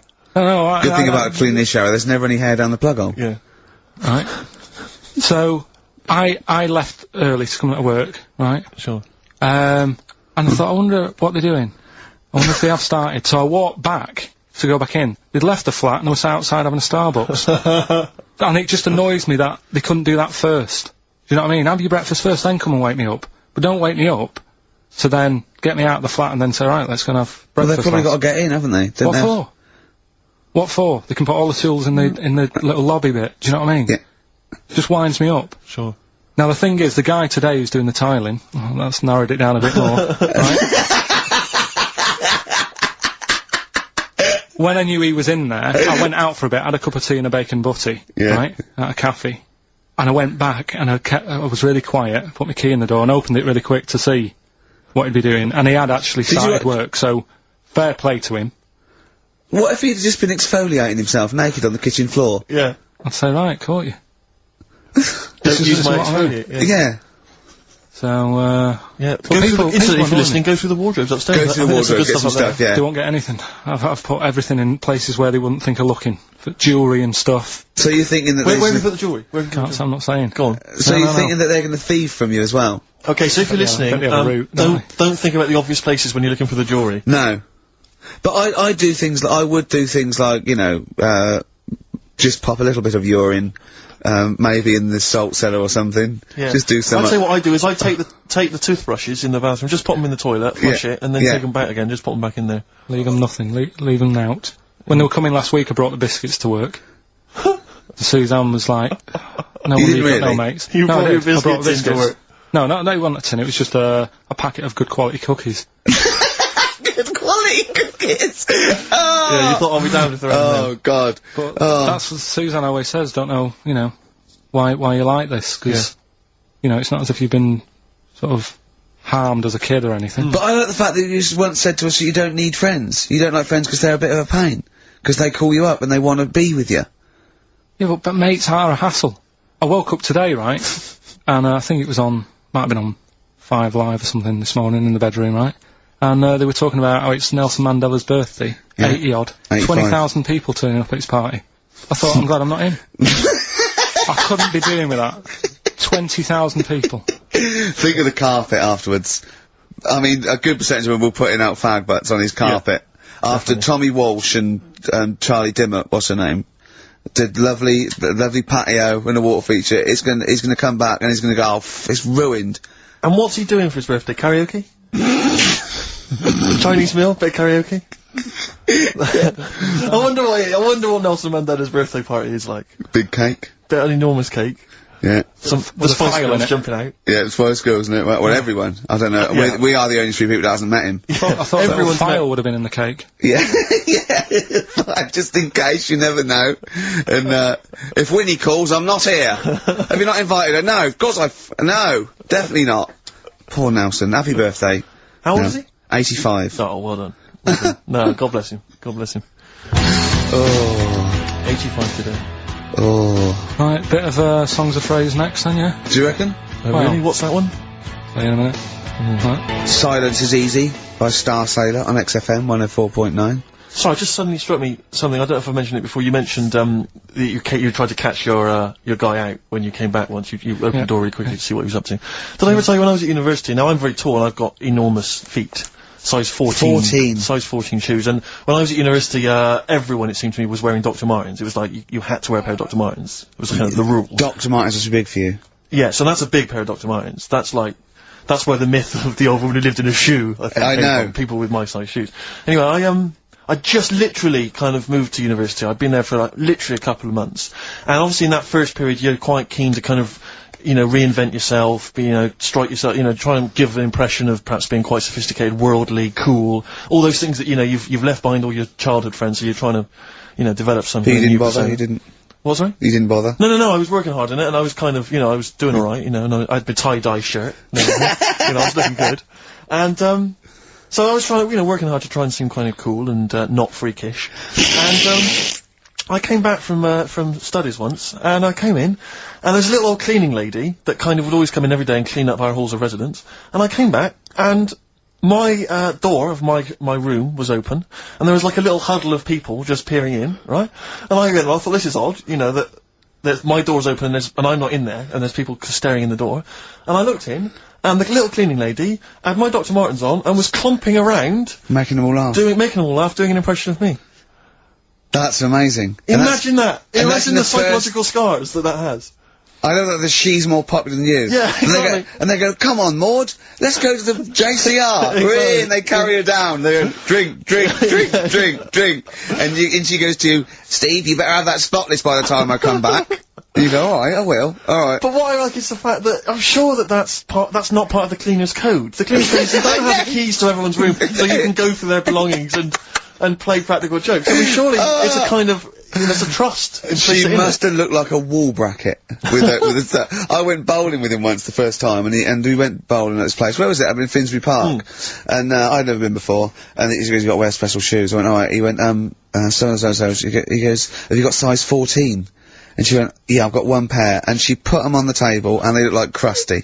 Honestly, honestly, it looked like, it was, I just started laughing, because they're so long and thin anyway, and they're multicoloured, aren't they? They're two colours, and it looked like Krusty's, Krusty the Clown's feet. And then, this Steve just went, alright. 14, that is big, isn't it? It is a huge size shoe, you're right, yeah. And it was just the one cleaner in them. Just the one, sadly. She did have loads of kids eventually and brought them up in there. Well, we got songs of phrase, haven't we? Songs of phrase then. Okay, let's just have a look at the prizes. Let's just remind us again what exactly songs of phrase is, because I know a lot of people put it out of their mind week by week. It's a phrase that's, been said on the show a few times, right? Oh, but you remember classics, like, what was? We've had hairy Chinese kid. Yeah, there's this hairy Chinese kid. Stop squeezing my head. Stop squeezing Karl, you're an idiot. Karl, you're an idiot. Some classic phrases. Classic phrases. And so you use various old-time songs and you put them all together, and that spells out the phrase. Before we play that, let me tell you now, you can win. Look forward to this. What's this? The new album from the Star Spangles. That's called Bazooka. Is that out, is it? Never heard. When's Bazooka out? Never heard of them. The best summer holiday album in the world ever. You've got the treats on there include the Fast Food Rockers and Laz Ketchup. Yeah. I'm waiting for their second single, because I don't know what that's going to be about. Sure. Is it going to be a bit more fast food? Maybe like Pret a Manger? Yeah. Yeah, lovely. This is very good. Yeah, 2-disc set, the best of David Bowie. Inspiral Carpets, the best of them. Still don't know how they spring that over 3 seasons. No idea. Bowie's is one. Yeah. We mentioned it last week, the American Song Poem Anthology. That's kind of a kooky collection of songs. And we've also got a couple of DVDs here. Stephen King's Rose Red. I've never heard of it. Straight to video. Yeah, made for television. Yeah. Will never be seen at the cinema. And I'm sure there's a lot of nerdlingers listening, so they will be loving Richard Dean Anderson in Stargate SG-1. Free inside, there's a collector's card, plus you can win some exclusive memorabilia. Brilliant. So I think a pair of their... Right, all you've got to do is listen to these, 13 songs, probably, to a well-known stupid phrase. It's only seven different songs, right? Well, just get the most you can, be rough, artist or song, it'd do, right? And the phrase is, about me dad nicking from, telephone boxes Right. You got to give them a clue because they've got to know what they're listening for. It's hard enough when you know. Daddy's never gonna stop robbing from telephone box. Is that it? Yeah. So what are these songs then? Go on then. It doesn't matter that some people don't know what that's about, do they? Doesn't matter. No, they're not. Well, your father's a thief. Is the point. Email only. ricky.gervais@xfm.co.uk. Let's hear it. All right. From...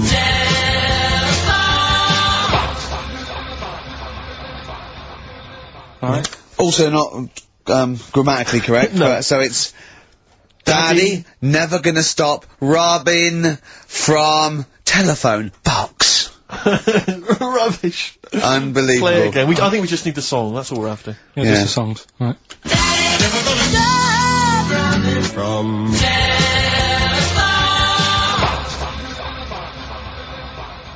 Just again? Well, This is a desperate feature, It isn't it? really is awful. From... See, Rick, if we took more of an interest in this show, we'd have come in, listened to that, We and said said we're not no gonna play way. it. We just said no way. I don't we're care doing how long that. you spent on it. We've got a reputation. Yeah. We've won awards. We've won major awards. We're not putting that tat out. But Yeah, no. you know, that's what. But we're happens. just giving the listener what they're used to. Exactly. So I think more fool them for listening. Ricky.gervais@xfm.co.uk. Eminem, Business on XFM 104.9. Carl, can I ask, because after last week's show, when you had your breakdown, you went off to Hastings with your girlfriend, stroke carer, Suzanne. Now, what does she... Because whenever we meet Suzanne, we bumped into Suzanne recently at the BBC, Ricky and I. She's always very nice to us, very polite, we have a nice little chat. But I'm always wondering, what is it that she thinks of us, really? You know, because I'm assuming you immediately go home and whinge. No, but they tortured me. You saw they tortured me on air.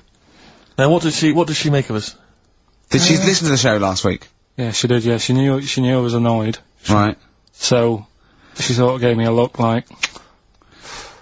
You know what I mean? Like that, when because we went to Hastings. That wasn't because you had, like, Marmite or something over your face. No, it was just like... So we didn't talk for a bit, I just was like, you know, getting over it. Sure. Thinking, I'm sick of this. Yeah. Right? You know, is the new kitchen really worth it and all that? I phoned him up, left a message after the show. I said, you seemed a bit quiet when you left. I just want to make sure it wasn't anything I said. Well, no one... You're still doing your Samaritan's work? yeah. And did it ring, or did you just ignore it, let it go to answer machine? I think I turned it off. I left it off, didn't I? Yeah. I just left it off all day and But that. what does she make of us? Does she genuinely think... Does she not really like us? It's weird, because there's no one who she doesn't really like, which annoys me, because she says to me, I'm the opposite, do you know what I mean? I'm like, oh, everybody annoys you. Yeah. And it's like, well, but that's my choice, right? Sure. And that's why I don't bother getting mates and that, 'cause Sure. it's just hassle. Yeah. Right. Yeah. But the problem is, sometimes me being like that affects stuff that she wants to do. So, you know, if a mate... Like see her family and friends. Well, let's not say her family or friends, but say if one of her mates had a baby, Right. right? Right. I mean, you know, Naming no names. So this happened?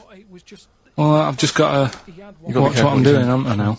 So The builder who knows you're slagging him off and saying he nicked stuff. yeah. So, you know, she's got a few mates who have had kids recently. Right. Yeah. So one of them had a kid, yeah, go on. Right. And, she wanted to go and see it, right?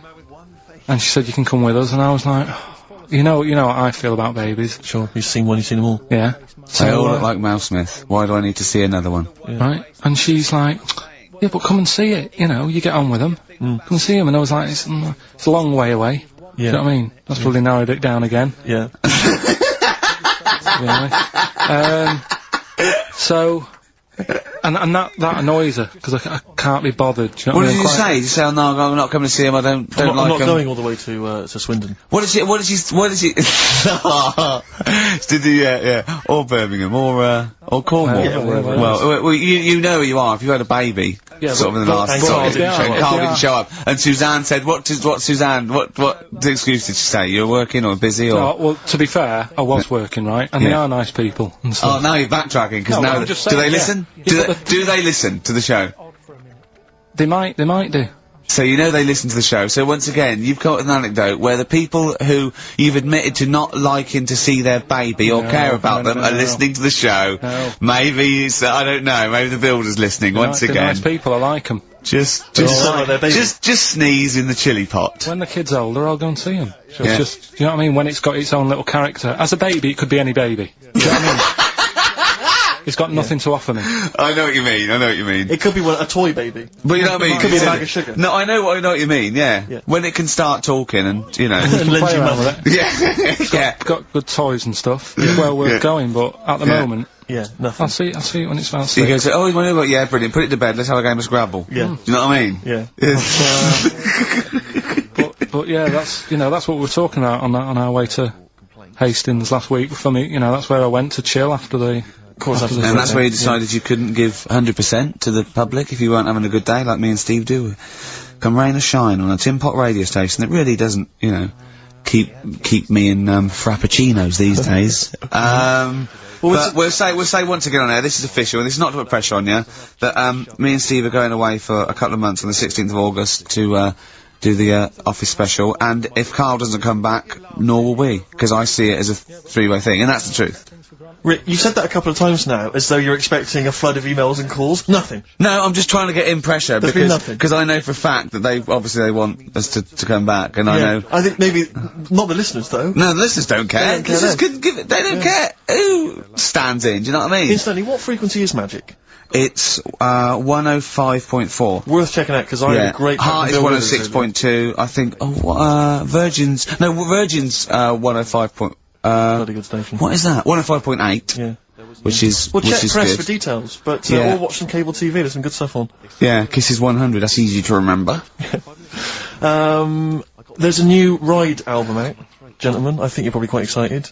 It's London's Heart 106.2. It's released on the 4th of August, and it's all the BBC sessions, all the stuff that Ride did over the years for Virgin 105.8. for BBC, and this is one of them. It's called Time Over Time. I think it was from the album Going Blank Again. It's very good. Play it, Karl. I play that for Pippa, who requested some Ride. That's from a new compilation called Waves, and it's the BBC recordings that Ride made during the 90s, and I think that was originally recorded for BBC Radio 1. That's a good station. Radio Bloody 1. good station. That's a good station if they're interested. Radio 1. So one of the. I think they pay quite well as well. Well, I enjoyed working for them. I know we used to work for them for a period of time. Until we got fired for slagging off. Simon Mayo. I think it was Simon Mayo. Do you remember that? I can't quite remember it. Well, we used to do this thing, Marion Hobbs at night, and we were getting a bit busy, and so we were constantly handing in shoddier and shoddier work. Right, we used to hand it like that and hand it to him. A theme there. A theme, I know, yeah. And to the point where they kept going, like every other week they go, we couldn't put it out. Why? Well, because it was the most offensive, or it was inaudible, or it was twaddle, or you didn't record it. There was things like that. Yeah. And then I think the straw that broke the camel's back was, Simon Mayo had just broken the Guinness World Record for, DJing. And we were going, oh, that's brilliant, yeah, in an air-conditioned studio with loads of scrotes getting cappuccinos for him. That's not work. Our dad used to build walls, that's work, not sitting down. If he wants to break a record for work, and we went off on things like, I know, we were going, we know birds who do leisure stuff to feed their smack addiction. Yeah. That's work. Well, I want to see Mayo on his knees outside McDonald's giving a rent boy a blowjob and all this sort of stuff. I want to see him hanging up in some kind of leather strap. In a Amsterdam torture garden with 13 blokes jizzing on him, all with beards. Yeah. But why aren't you still there? Oh happy dear. days. I think Happy the producer at the time said, we can't. I said, why not? He went, I said, we're not saying he did it, we're saying we'd like to see him do it. Yeah. Right? And she went, oh, he's a Christian. All the more reason. Well, we were talking earlier about friends. You say you don't like making new friends, do you? You're kind of repulsed by the idea of new friends because it's too much responsibility. They might phone you up, they might ask you for a favour, they might need a shoulder to cry on. You don't want any of that responsibility, any of that concern. But I'll tell you what's worse than making new friends is when old acquaintances come out of the past. Oh, pop up. It really unnerves me because I'm constantly bumping into people who I just don't recognise. I know. And I've got this urge to be polite. I can never just go, I don't know who you are. I've always got to pretend. I've looked for clues. When they say, you still, I go, yeah, so I go, right, and what about so-and-so? I go, so no, those two people, and it's like a saw in my brain going, oh, I must know them from so-and-so. Yeah. Well, I went back to Bristol once, and I remember, walking to the bus stop, and seeing someone I recognised from school and walking all the way to the next bus stop just so I didn't have to stand there and make conversation because I just thought I've got nothing. Well, it's the conversation. I didn't know you then. If you're yeah. What can we talk about? We've got nothing in common except the fact that we went to the same school. I was on a train station platform fairly recently, and the guy comes in, he goes, "Oh, Steve, how's it going, mate?" And I looked at him, stony face. I had no idea it was, but of course I like to go, "Good, mate, good. How are you? How are you?" And you know, I had a newspaper, and I kept looking at the newspaper, thinking every time I look at this newspaper, it's a clue for you to just walk away. God. But he never took the clue. He never took it. So it was kind of, I'd say, "Oh yeah, not bad, not bad." Read the paper, and he'd go, "Oh, where are you living at the moment?" So I'd tell him, and he'd say, and I'd look at the paper again. "Oh, do you still know, But that's what, when you know they are, it's just as bad, because they go, "Oh, we should have a drink sometime," and you want to go, I'll be honest, look, if I'd have wanted to get in touch with you, I had loads of opportunities. Exactly. I've had every day, from now, right back to the last 15 years, I could have made contact. I didn't. Exactly. It's easy. Take that as a clue. Yeah, I mean, if you are listening to this and you perhaps know me from school or university, you're thinking of getting in touch, do not bother. Ditto.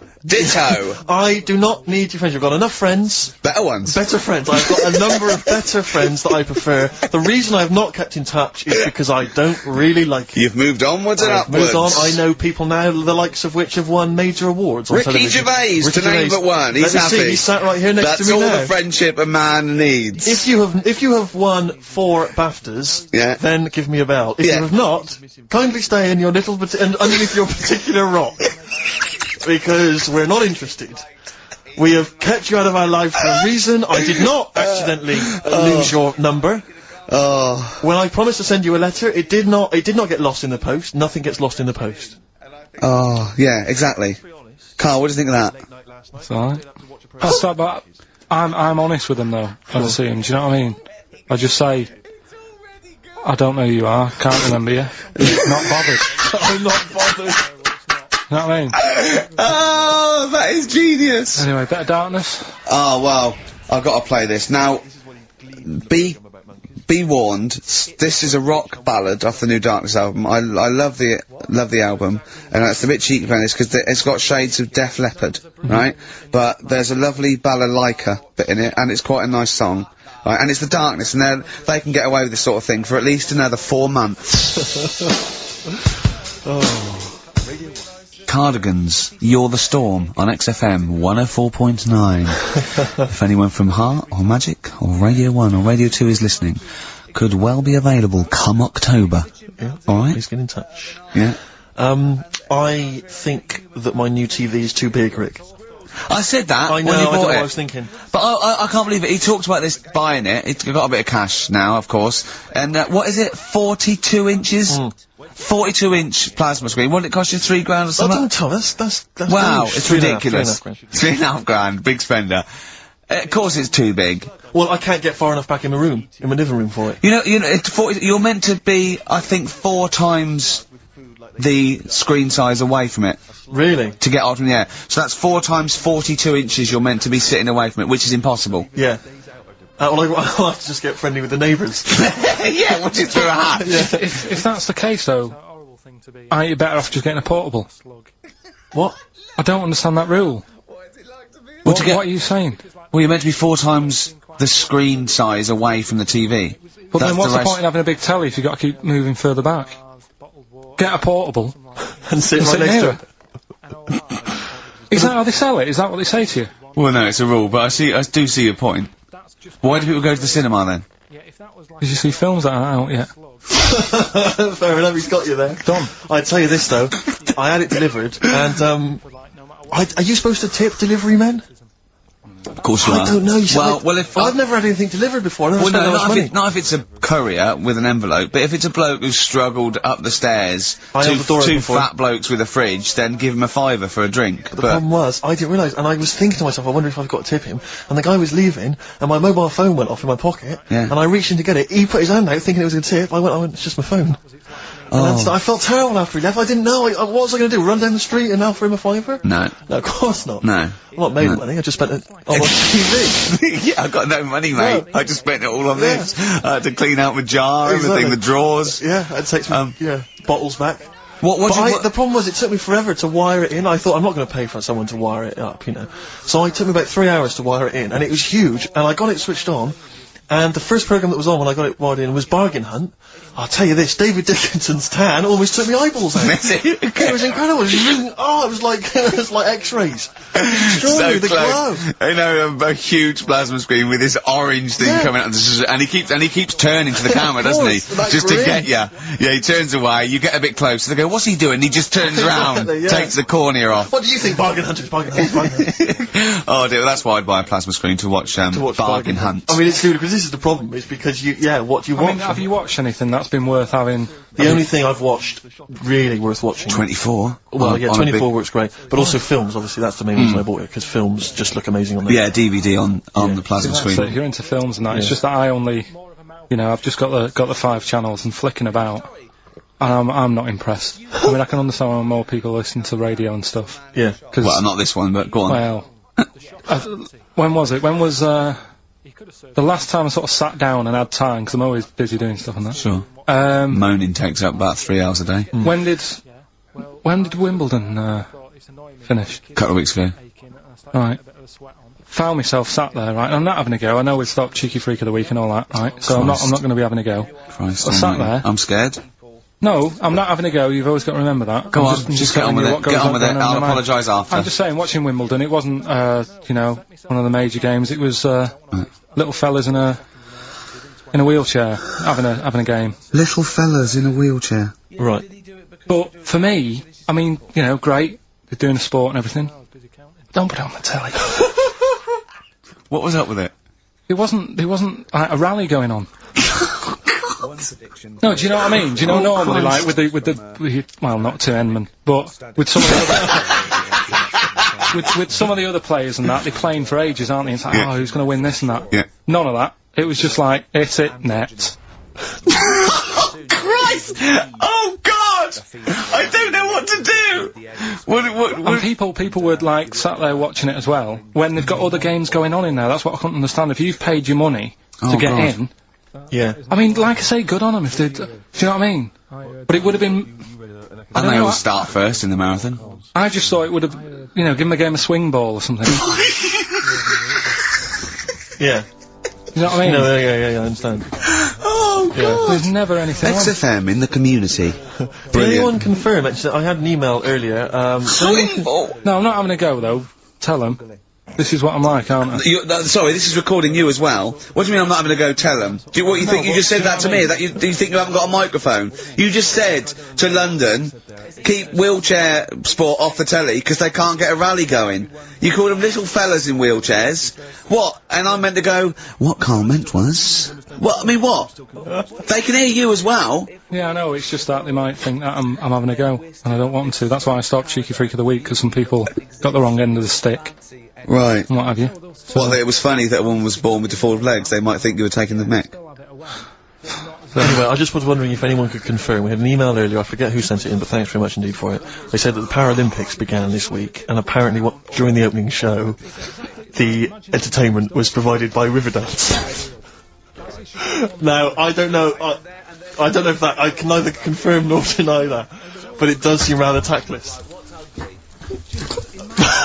Let's play a tune. Ricky Gervais. Don't put my name to this last link. Don't put my name to this last link.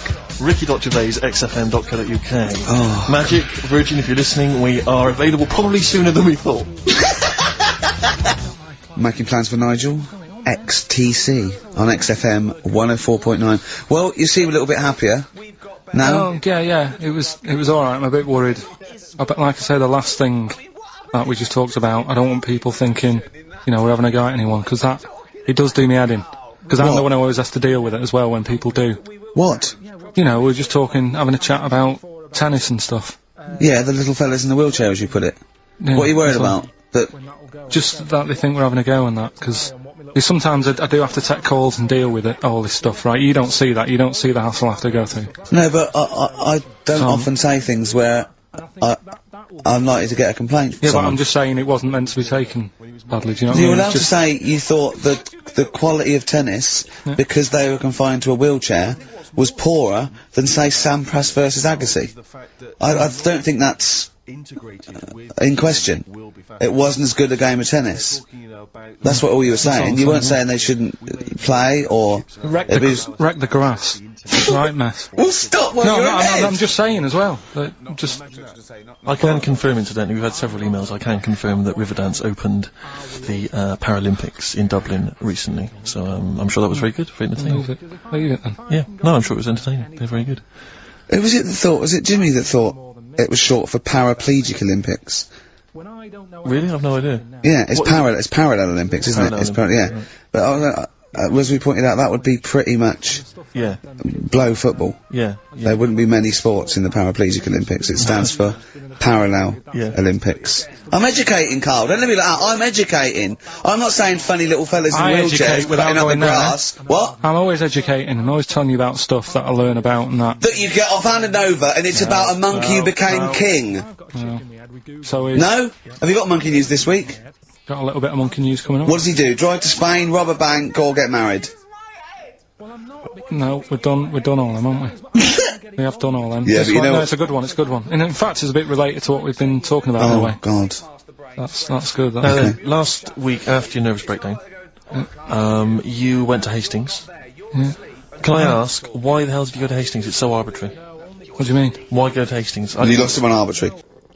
Why did you choose that above all other places within... It's amazing, isn't it? You look at his face when you say a word that, you know, he doesn't understand, and it just goes dead. It's Yeah. like when your computer freezes. Yeah, it is like that, yeah. Is there an equivalent to Control Alt Delete when On Karl Karl. just doesn't understand, so we have to press like knob, bollock, finger up arse. It takes him out of his sort of stupid, doesn't it? Now that's three things to press, but you've only got two hands, so... Wow. Yeah, I know. God, what would I do? I'd have, hold on, so I'd have the thumb of my right hand, pop that up his arse. I'd have probably my index finger of my left hand on his knob. How would I press his testicles? What would I use? I'd have to use some other part. Shall we try it? Yeah, let's go around there. Look, come on. What? I just think it's time you had a little kiss. You're so welcome. I've already had a little, What happened, Karl?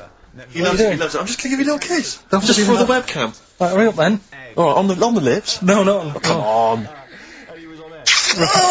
I love it because he hates it so much. You wouldn't get that radio on. But maybe I could have kissed Chris Moyles. What? Could have kissed Chris Moyles on Radio Well, 1. Milesy, give Milesy a little kiss for all his good work. Do you enjoy that? Yeah, it's good, yeah. What happened to Chris Miles's show? Is he not on anymore? On the TV? Yeah. No. Turns out he was too fat and talentless. Do you want to tell us about Hastings? Where did that come from? Eh? What? Yeah, Hastings. Yeah. It's alright, yeah. What's there? Not much. It's just one of them Is there a places. Yeah, it's got. I think that's what's good about it. Nobody knows, right? Because last weekend it was roasting, and you saw pictures of Brighton, and it was heaving. Yeah. Right. Hastings, hardly anyone there. And yeah, it's got a nice little beach. Yeah. Sand? Sandy No beach? pebbles. Well, that's all right. Isn't it? You no. You don't want the sand. Why didn't you want sand? Of course you want Yes, a sand. little bit, don't it? It's murder building a sandcastle. No, you just sit Yeah, there. you can't walk on pebbles, can you? It's, you know, well, it's all kind of, it's sort of a bit, you know, dodgy It's underfoot. alright. The only annoying thing is, right, it's one of them places that it's great to visit for a day, Yeah. but I wonder how people who live there get by. Why? Because all the shops are like them things that you go in, and it's like a little pebble with a pebble stuck on the top, and it says Hastings on it. So every shop does that. If you want bread and milk, You're done for. it's murder. Yeah. There must be a supermarket. I didn't see any. Seriously, it's all novelty things like that. Yeah. And then when I got back into London, Think of their houses. Yeah. Just covered in pebbles and like seashells and stuff. Oh, not rock for tea again. Well, the funny thing is, right, it's the first time I sort of noticed somewhere like that, when you go, what do you do if you just want some Brillo pads or whatever? I'm walking in London. Never concerned me that. Never needed Brillo pads in my life. No, but you know what I mean, the sort of things that it's a bit tricky to find, but in London, you know, you've got the coverage. Yeah. Now, the weird thing is, I was walking home from, had a drink the other night, right? Walking down the road, and there was a shop that just sold, in London, just sold chess pieces. Yeah. Is that the one on Great Portland Street? Round the corner from it. Yeah. Yeah. Well, that's, I think that's mental. I remember being in Brighton once and seeing a shop, and all it sold was the foam you put inside cushions. Yeah, there's one of those at Pentonville Road. But I don't know who opens a shop like that. I know where these things are. There's a hole in the market. Yeah. What was that shop we walked past yesterday? And it was like something really, really... Oh, chef uniform shop. Yeah. It's Dundee Street. And I'll tell you what, I opened a chef uniform. Mainly sort of check trousers and white hats. But there must be a lot of chefs around. I'm eating all the time. Someone's making the food. Yeah. The funny thing is, on the chess shop, right, they mustn't have been doing that well. And someone must, you know, the bosses must have been sat there going... Not really working this, is it? Yeah, right? people only buy one chess set in their life. Yes. Right. Yeah, but the funny thing is, on the door, it's just said, come in and browse. Which I thought was odd. Did right? you? No, it's shut. Right? but the funny thing is, right, so you can imagine them sat there going, oh, not doing that well. And it's changed, they've actually changed the name of the shop now. Yeah. And now it says chess and bridge. Right, they've had to expand. So they've opened it up a little bit. Yeah. But still... What do you buy for bridge, if not I don't know. cards? I don't know. I don't know, I don't play bridge, but I don't know, I don't think you need a lot of stuff for bridge, except a pack of cards. I remember going... a table. When I was on 3 friends. On holiday once in Devon, past a shop. I don't know, if you ever need it, if you ever need an antique marionette, let me know, I know where there's a shop. Okay, yeah. Antique marionettes! I know. Again, you only need one, unless But I you're a want to know collector. who goes into this business. Well, son, what are you doing? Going to university to do law, father. Well... There's a factory there that makes the little plastic bits that goes on the end of chair legs. Do you want to take it over from me? We're not ready, no. It's all set up. Yeah. It's all set up. Oh, God. Alright, Dad, but just for a couple of years. Someone's got to make them. Someone's got know. to make the little plastic bits that go on the end of chairs. Well, if you, make them, call us on the 12349734. Weird though, innit? Weird though, innit? Right, listen, songs of phrase answers next. We'll go out of the Well, way. I'll tell you what, play it once more, so that people have got a chance to actually enter. Hang on. If you can't be bothered. Oh, I can't be Should be ready, Carl. This is terrible. Here we go. From... Right. That is the well-known phrase, Daddy's never gonna stop robbing telephone box. The well-known phrase. And we're looking for, the songs, I think. I don't care. Libertines on XFM 104.9. I'm Ricky Gervais, with me Steve Merchant. Over there is Karl Cayman Pilkers. I'd be great for Heart. You really wouldn't would. I? You really Virgin, I'd probably. But it was Radio 2 we prefer. All one. Late night one would be good. All good stations, all professional stations. Yeah, 4 weeks to have an go. audience, all have 4 an weeks to go before we may give up, or we may come back. Who knows? It's all up to Karl Cayman Pilkoids. Can I just extend an apology? I was a little bit crass earlier, and I made some unsavoury remarks about Radio 1 DJ Chris Moyles. I'd like to apologise. Funny man Chris Moyles. I would like to apologise for that, but it gave me an idea. You, the listeners, who do you hate?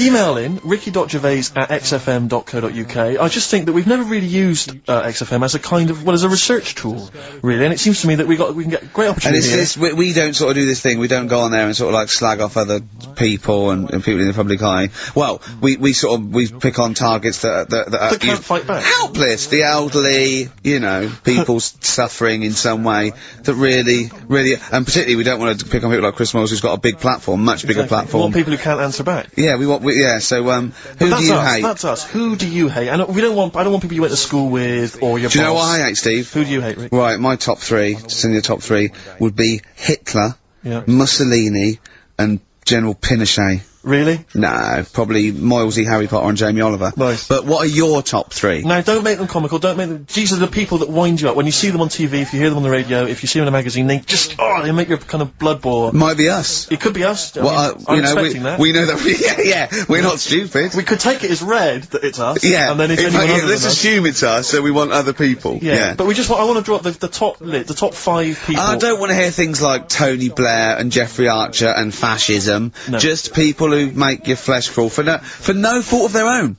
Well, really? Well, sometimes their own, because they're you know, talentless or fat. But that'd be good. That'd be a good long-term poll over the next 4 weeks, and then in 4 weeks' time we go, well, we're off, we're in the top 10. Exactly. But here are the other 9. So I think it's just genuinely going to be quite interesting. So ricky.gervais@xfm.co.uk. Maybe who you hate and why. It's like giving a reason in the diary room. Yeah, you can't just nominate someone. You've got to say and why. Sure, but if you can't be bothered to write and why, just nominate. Yeah. Because that means we've got a lot of reading to do if they start doing that, Rick. Yeah. Keep it down to 1 sentence. Yeah. You know, so the reason to be so and so because they can't walk, something like that. Sure. Maybe. Now then, we were playing earlier songs of phrase. We have had. I mean, the answers I could literally count on the fingers of one hand. Now the right answers even less so. But do you want to play it once more, Karl? Oh God. From. There was 7 songs in there. Right. Read them out. Go on. What are they? It was Oh, have you got it written down? I can remember them. Daddy Cool. Boney M. Boney M. Yeah. Never Gonna. Gives you up. from Rick Astley. Yeah. Write them down. Stop. Sam Brown. Right.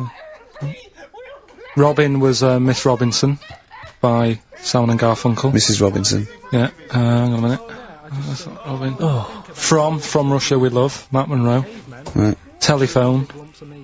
Telephone, hanging on the telephone. Blondie. And then Box. Living in a Box.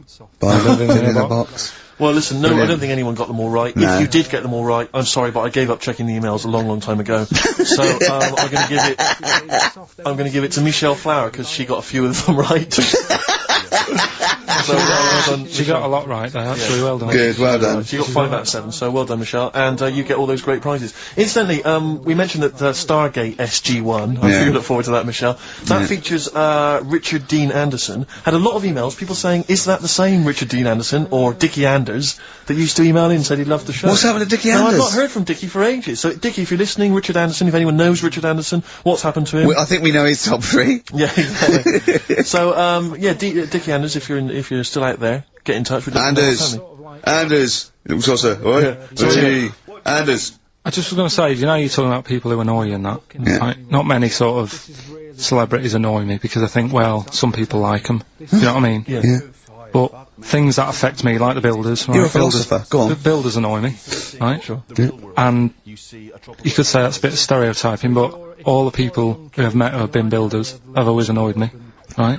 So that's because they've been working on your house in your space. I mean, that's like all the builders that have been round your flat and making a noise when you're trying to get some sleep have annoyed you. Well, that. Brilliant. But also someone in the office in the week, right, who works here. Yeah. He's a good lad, named Lenny, right? He's called Lenny. He proposed to his missus using XFM. So, like, he popped in Zoe's show. Right, his girlfriend sat out there, she didn't know what was going on, she was asked to come in. Even she wasn't listening, she was out there. She'd probably had a Walkman on or something. Yeah. Well, just that She was just to Jono. He had to fax Jono with the request. Dear Jono, I am broadcasting from XFM at the moment. Can My you ask girlfriend's listening to you. Oh God, London's Hot 106.2. Great But station. it's just that thing of, like, abusing your position, I think, annoys me. Do you know what I mean? Yeah. Because I just was thinking, if he worked for a cab company, would he have done that over... That's one of my hates. People who abuse. Do you know what I hate? Dictators who have just sort of like, they've got there by unfair means, now they're sort of like hurting the, like, little people and that. Really? Yeah, that's what I hate the most. Do you know what I don't like? What? Famine. No, it winds me right up. Famine and disease. Oh, I get so annoyed with it. Tune from Wilco, this is called I'm the Man Who Loves You from their album Yankee Hotel Foxtrot, XFM 104.9. Who do you hate? Ricky.Gervais at xfm.co.uk. Fascists. Ain't that brilliant? Van Dando, All My Life. Beautiful. On XFM 104.9. Well, that's nearly it. It's the big one. It's what people tune in for. They probably tune in about 10 to these days. For Monkey News. with, Karl Pilkington. Can we hear the jingle? Only 4 to go. Oh, chimpanzee, that monkey news! Right, this one's about a, it's been emailed into me. Right. I haven't really had time to check it out this week. No, you're joking. Been busy. Ooh, I hope it's not stupid. Goes back to 1908, and the person's saying it's, you know, it's a good story and that, and they're surprised I haven't picked up on it yet. Right? The Olympics, right? In 1908 in London. Apparently it was meant to happen in Italy, but it was cancelled. Don't know why. Right? And it happened in London. Anyway, 400 metres. Right, it was meant to...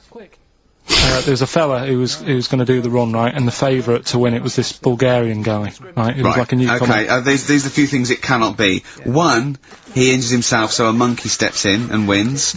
2, he does a drugs test, it turns out that he is a monkey. So if it's either of those, right, I'm gonna go mad. So anyway, so the fella, right, this favourite, everyone's putting the money on him, thinking, yeah, he's going to do it. Is he hairy? Is this bloke hairy? So anyway, so the race happens. Yeah. And everybody's lined up, ready to run. And, you know, everyone's saying, yeah, he's going to win, he's going to win. Then suddenly, a bit of murmuring going on, people going, oh, what's going on here? Right. He's eating a banana. And there's a fella in the lane next to him, right, he's going up, who's that? He doesn't look familiar. Oh, Christ, Karl. Right, doesn't look familiar, who's he? You know, weird, what's going on, what's going on, what's going on? Yeah, what is it, or who is it, I mean, or not what is it? So they go in... So they say, well, he might not be that any good. Do you know what I mean? He might not be good. He might. It's just a bit short, and he's only 3'6", and he's hunched over on his knuckles. So I didn't realise it was fancy dress. Yeah. So I don't think he's gonna be any good. So the race starts. Oh, he's put his finger up his arse. That's weird for a runner to do that before a race. It's weird, isn't it? Yeah. Race starts. Yeah. The fella that no one recognises wins it. People go, what's gone on here? Yeah, sure. Do you know what I mean? We had our money on the favourite. What's gone on? Who is this guy? Yeah. Anyway, he stood up there, right? He's looking well happy. Yeah. He's lifting the trophy and everything. Right. Long arms. That trophy's higher than... So anyway... He's only 3 foot, but the trophy's 9 foot in the air with those long arms. I'm suspicious. Go on. They had the picture in the paper the next day. Sure. And everyone's going, yeah, he was fast and everything, but... quite hairy for a runner. Oh, I'll tell you Come on. Quite hairy for a runner, because normally they shave themselves, don't they, to make them faster. And they're going, how did he manage it? It's really hairy and that. So anyway, he wins the stuff, he walks away with a cup. The people who are in charge of the running, or like the Olympic Committee, look further into it. Turns out it was a chimp. Right, keep talking. No, don't keep talking. Shut up, this is monkey news. If you can't handle the news... It's news from 1909 and I haven't heard about a chimp winning the Olympics. Be quiet. What happened there then? 400 metres, right? Now the thing is... talk shit. The only thing was, Ricky. it took so long for the Olympic Committee, right, to find out that it was a monkey. It was going going manic. It went into loads of races, it was picking up loads of, like... Oh, shut up! Right? It became a celebrity, it was doing endorsements on TV. Don't talk shit! It said, he managed to win the same race 4 years later in Athens, because... How did he get to But it's a joke! They're winding you up, Karl! Weird. It's not weird, right. I do not believe it. Well, that's okay. There's only 3 of them to go then. Right, because we're probably all leaving in 4 weeks' time, and that's the end, I've got to get onto a sort of mainstream radio station, because I don't think there's any other sort of tin pot place like this, is there? No. So I'm gonna clear up my act a little bit. I've got an album from the Capital Radio Library, and it's the best punk album in the world ever, so if Captain listening, I'm just gonna show that I can do a mainstream. I'm gonna play a classic song and I'm gonna announce it and everything. So if you get a job on a decent station, you'll take me with you, will you? We're a pair. Brilliant. So okay, here we go. Right, if anyone's listening, just to show that I can do mainstream radio. Okay. Well, that's all. Okay. Well, you're getting nervous. You're getting nervous. Okay. So come on. Shall I get a monkey and do it? It's alright. Okay. Well, that's about all there is time for today. You've been listening to Ricky Gervais with me, Stephen Merchant. Across the way, K-Man Pilkers. We're going all the way back now, a classic song from the late 1970s, and this is Devo with Mongoloid. James Addiction, Just Because on XFM 104.9. I'm Ricky Gervais, with me, Steve Merchant, and Karl Pilkington. We're all here then. Oi, oi. About 1:05. Yeah. Got 2 hours to go. I imagine you've got all kinds of treats lined up, Ricky. Well, there's lots of things on the show. Great music.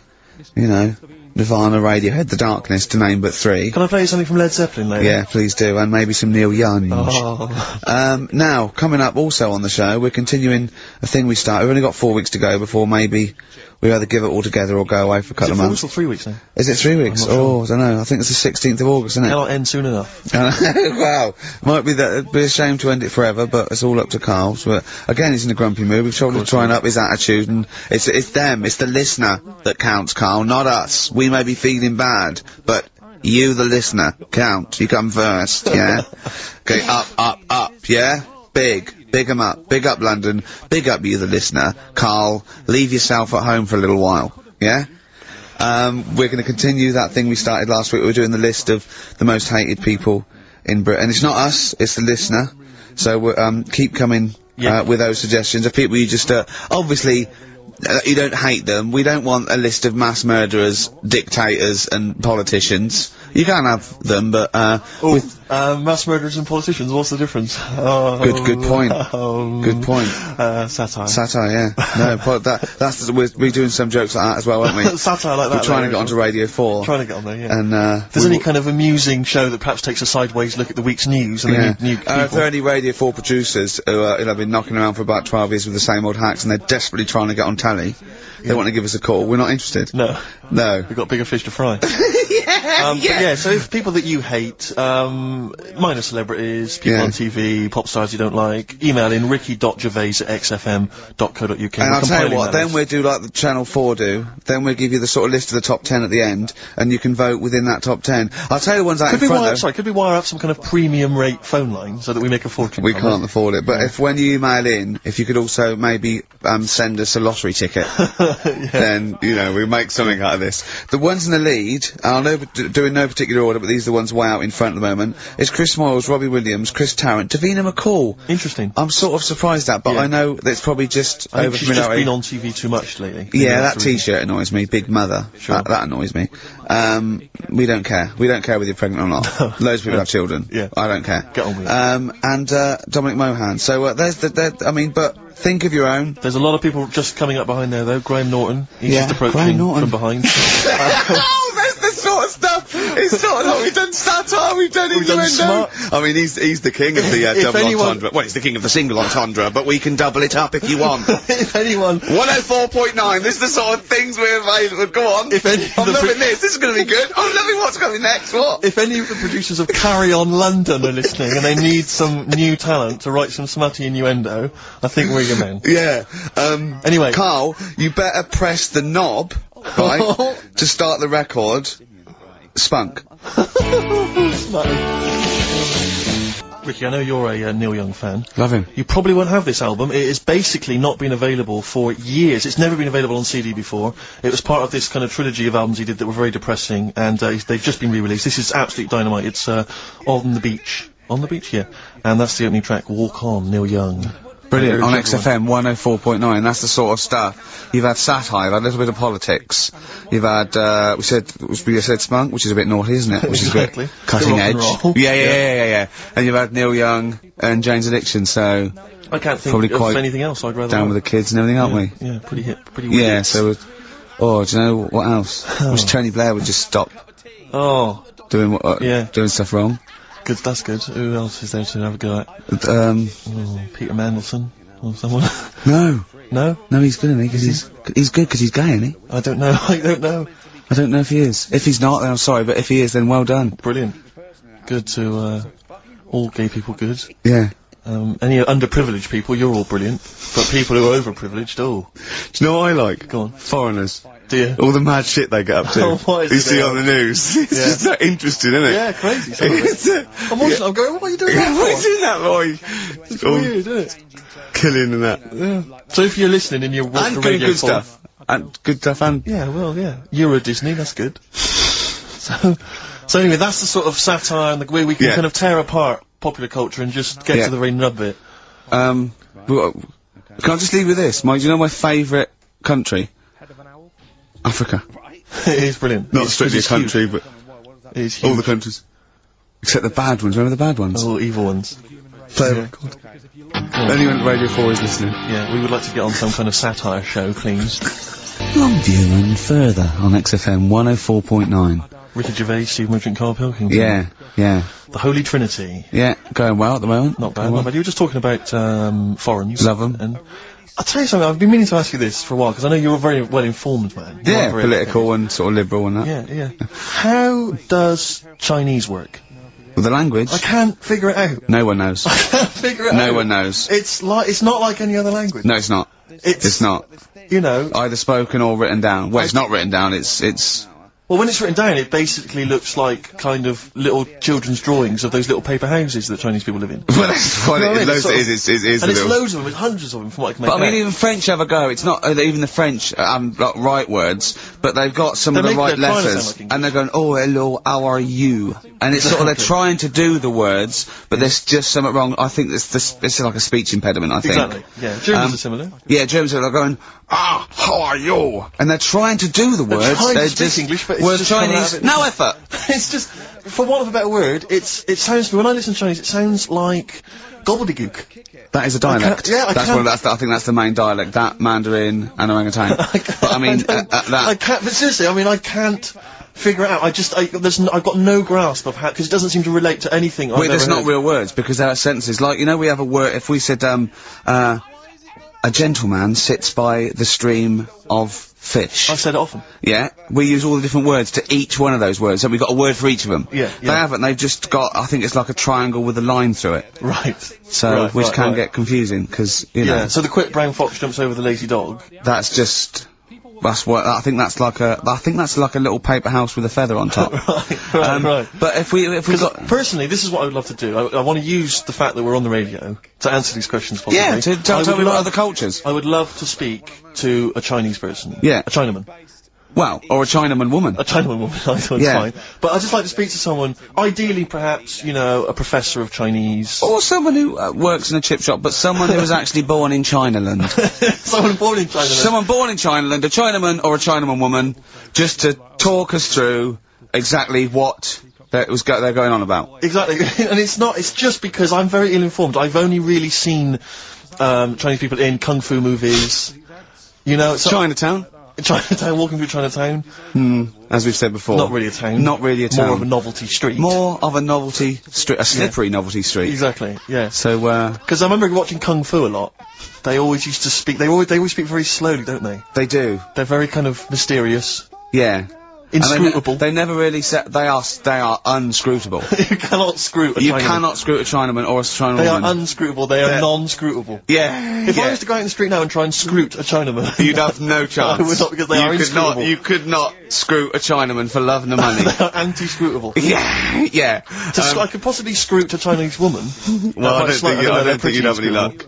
You've had no luck. Anyway, if you are a Chinaman or a Chinaman woman who can just tell us basically how it works, how would you teach us the basics of Chinese if we were going to go to China and we wanted to interact?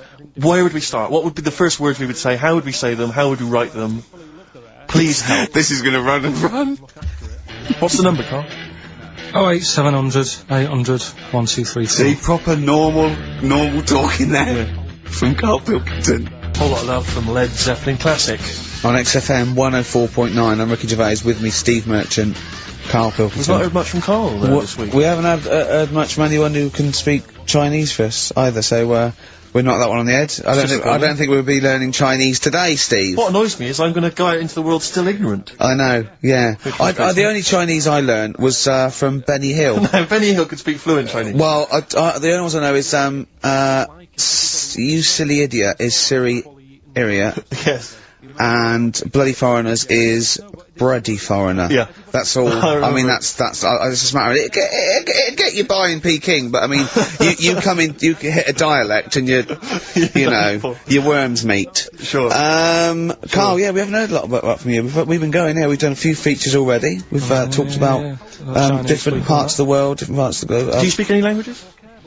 No, not really. Well, still struggling with English. Yeah. Yep.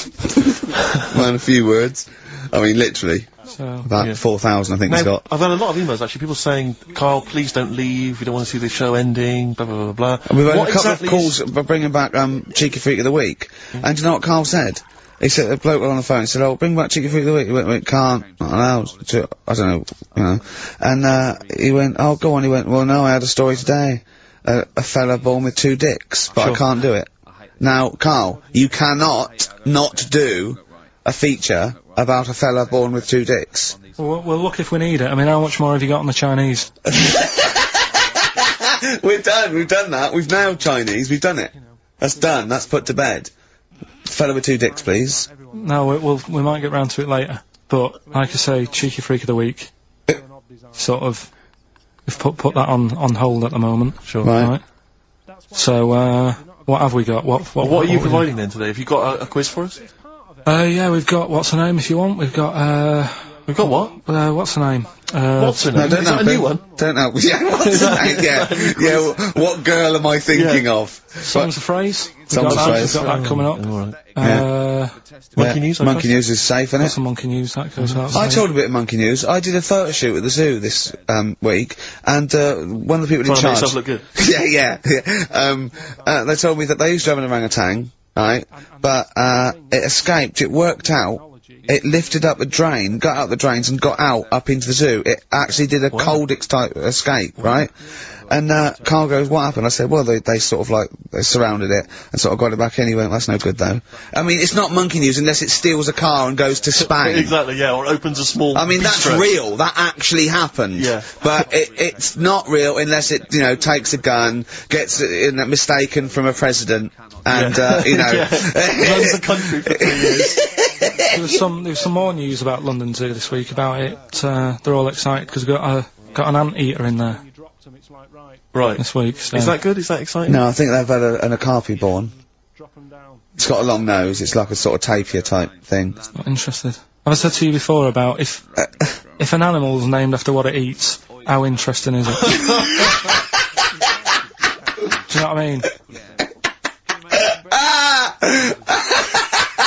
But an anteater is the only one, isn't it? Well, get rid of them. No, there's lots in there. What other ones are there? Well, there's flycatchers. There's lots of animals that are named after what they eat. What's the flycatcher?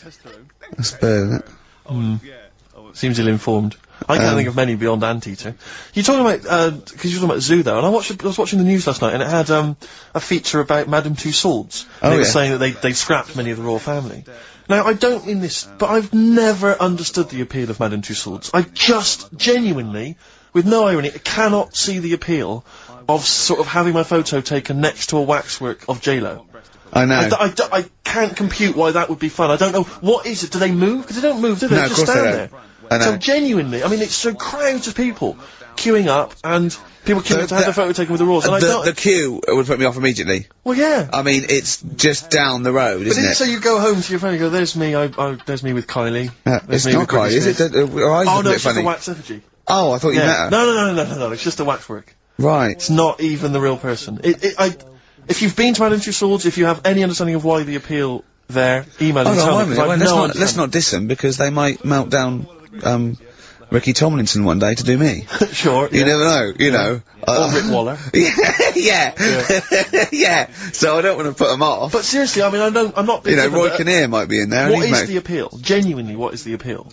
To walk around a number of But that's the same as lookalikes. When I see it at the back of the stage, and it's got like, I don't know, Susan Gooding is Caprice. Yeah. And you want to go, what do you do with her? Oh, 500 quid, she comes and stands at your party. Yeah. And people go, she looks a bit like Caprice. Yeah, don't go too close. She does, yeah. It's like Caprice over there. No, but it's... It looks a bit like... Yeah. There was one in the back of the stage which was, so-and-so is Jordan. And it was a woman who was sort of buxom girl, wearing very little. Buxom! Are you from the West Country? I am. But I thought to myself, if you're willing to get your knocks out pretending to be Jordan, just get them out and become a pastry model. Stop pretending to be Jordan. And call yourself after another Middle Eastern country. Yeah. Don't just... It's very odd. I know. God. Very strange. But you've got a lookalike now, haven't you? Yeah. It's so odd. But it's a bloke, right, sort of at his desk, right? In the picture. In the picture, and it's David Brent. Yeah. And it's got Ricky Gervais. Yeah. So... I don't remember, it's just an old fat bloke with a beard. Alright, don't have a go. Alright. Play a record, Karl. Ready for that. Radiohead. Yeah? and Go to Sleep on XFM 104.9. Don't go to sleep, we've got some more fun and great tunes coming up. Alright? Just to let you know that we've had a few new entrants on the listeners' hate poll. I just noticed Chris Evans is cropping up. Chris Evans has snuck in a couple of times. We've also had Jordan added to the list, along with Mick Hucknall. I think that's because, Pete, you reminded people. I know, I mentioned her and... Yeah. Yeah, consequently... Come on, she's on it. think. Mick Hucknall, and also, this is one I'm strongly behind, Daniel Bedingfield. If you've ever heard him interviewed, if you've heard him interviewed, he's such a knob. Is he? He really is a bit. Don't get involved. We see the good about this is we don't get involved. This is not. Does not necessarily reflect our opinions. There are a couple of people that are cropping up that I'm right behind, but I'm not going to give that away. So don't give your opinion, Steve, because then our hands are clean. Do you know who I love? Daniel Bedingfield. He's bloody brilliant. Do you know I think is a comedy genius? Chris Miles. But let's move on. Let's not. So anyway, listen, we'll be giving the top 10 of you, the listeners, votes, probably about 2 o'clock, and then from that list if we remember. If Karl doesn't lose the list. Yeah. Yeah. And, from that list we'll probably try and drop the top 3, maybe. Yeah. Okay, so quiz time. I know everyone's been looking forward to this. Which quiz is it this we're going week? to play along, because he's done, Songs of Phrase, where he, cuts up, bits and pieces from, records. You have to guess the title or the artist, and, makes a well-known phrase, i.e. a phrase that we've said a lot. And, the challenge is that me and Steve have got to try and work out what it is as well before we will tell you the phrase, but let me just see if I can guess. Play it. Tell me why, tell me why, tell me why. Play the game of swing. Right, I know what that is. I didn't hear it. Can you play it once more for me? I know what that is. Right, it's why don't they play the game of swing ball? Because that's what he said when he turned on and saw people in wheelchairs playing tennis. And his point was... Tell me why, tell me why, tell me why. Play the game of swing. Oh dear. That is so naughty. This show's been a bit naughty, I think. I don't know what's happened to us. I think it's like, sort of end of term sort of madness, but I think we've got to calm down here. We've been a bit naughty there. We said, you know, bloke with 2 dicks. We said Chinese people don't talk properly, which is a little bit... offensive. Yeah. Know what I mean, Karl? Well, they don't know. Right, okay, let's leave it now. Okay, stop there, Karl. Karl does not necessarily reflect the opinions of XFM or any other human being. If you think that me and Steve have been being offensive, we are strongly behind the guise of irony, satire, and ignorance. Karl only has ignorance and hate. Yes. No, but as long as you say something good about someone, you can also say something bad about them. How does that work? Go on, and give us an example. Well, Chinese. Yeah. Yeah? Yeah. Great people. Right? Good. The women really good looking as younger people. No! What are you doing? I'm just saying, as long as you know what I mean, there's good and bad and everything. For every what are the positive and old ones negative. like? Yeah, they don't age well. What do you mean? The fella in Karate Kid, the teacher, was only about 36. We started this! Oh. Fact. So, songs of phrase, email in, ricky.gervais@xfm.co.uk, right? I mean, I have to say, Karl, it's very tricky this week. You've got some very obscure sounding songs there. Yeah, just all we want is the artists. I think just the song, Karl, mate. I think that's hard. No, that's hard. Yeah, the artist. Just the artist, I know. Okay, so these are the prizes this week. Well, let's play it again so they can hear it. Try and work out all the different artists. Yeah, why don't they play the game of swing ball? Right. Tell me why, tell me why, tell me why. Play the game of swing. That's tricky. It is tricky. That is tricky. That is good. But there's some great prizes, including, Karl, I can't help but notice, torn from the current, well, I think today's issue of the Daily Mirror. What, he's giving away a giveaway? It's a free CD from the Daily Mirror, which you can buy it, you spend 30p on the Mirror, you can get this anyway. But it's still in the piece of plastic that it came in, I love it's that. ripped. Anyway, there are some other treats for you as well. Oh, you'll be loving getting that through the door. So there's the Jingly Jangly Sound of Summer, Good Vibes, a 2 CD set featuring music from Crowded House, R.E.M., Simon and Garfunkel and the Beach Boys. I'll tell you what, I've thought of another game. We can put Karl's into theory, right? I can tell him a sort of like a person or, you know, a people or a place, right, or a profession, and he's got to come up with a good and bad. A good and bad thing. It is dicing with death. Yeah. Are we ready to do this? Well, listen, if we're quitting in the next couple of weeks, then who cares? Okay. Good and bad, right? Well, hang on, whoa, let me just we're on the prizes here. Alright, okay. So now 55. I know there's a lot of XFM listeners who are going to be looking forward to the likes of S Club 8 and the Fast Food Rockers. They're all on there. I can't wait. What is their second single going to be about? The Smashing Pumpkins. This is quite a good little compilation of sort of B-sides and live performances and stuff like that, which is not bad. The best summer holiday album in the world ever. I think we've given that away in the past. All sorts of stuff on there. Plus the director's cut of True Romance on DVD. The Tarantino scripted. Oh, it's a great film. Tony Scott directed movie. So there's some quite good prizes. Just play it once more. So email in ricky.gervais@xfm.co.uk. Why don't they play the game of swing ball? Just the artist, yeah? That's all we're after. Yeah. Right, Tell me why, tell me why, tell me why. Play the game of swing ball. Very tricky. Brilliant. Very That is tricky. brilliant. Alright, bung the song on. I'll bung the song on now. What? Just put a song on. Bit of, Farrell Williams. Yes. Good and bad, good and bad. Old people. Darkness. I believe in a thing called Love on XFM 104.9. Ricky Gervais, Steve Merchant, Karl Pilkington. Karl set the ball rolling with songs of phrase. Why don't they play swing ball? Referring, of course, to people in wheelchairs who play tennis, because he was disappointed they weren't getting around the court quickly enough. So why didn't they play swing ball? Yeah. Brilliant. Someone just emailed in saying because if they hit it to the top, they wouldn't be able to reach it to unravel it. Exactly. Which is a good point. Yeah. But I mean, nonetheless. Good and bad in people in wheelchairs? Do you want to do that? Good and bad. Good and bad things about people in wheelchairs. Good and bad. Yeah. Suppose. No, really. They take up less room in cinemas. They've got their own seat. Good. That's good, is it? That's a good thing. Yeah, good. Yeah, well done. Well done. That was bad. Don't know, I'll have to think about it. Okay. But, well, let's leave that, eh? You started it. The hate list. Can I just return your minds to the hate list? I said on the hour that we would give you basically the top 5. Now, we have to stress, this is the top 5 most hated people that you, the XFM listeners, have suggested to us. We have not massaged these. No. We have not made these up. These are coming from you. Last week we began it. This week you've continued to email.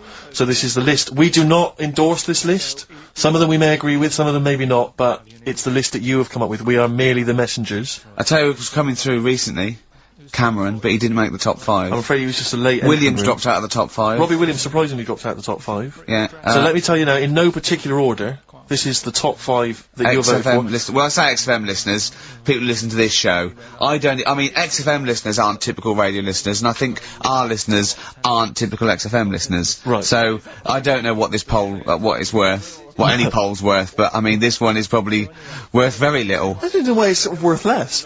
Yeah, go on, who's the top 5 in no particular order? We want you, the listener, to then just vote, email in with the one name that you hate the most, and then from this list we can clear out the number 1. Okay. But this is in no particular order. Chris Tarrant, Yeah. surprising entrant. Davina McCall.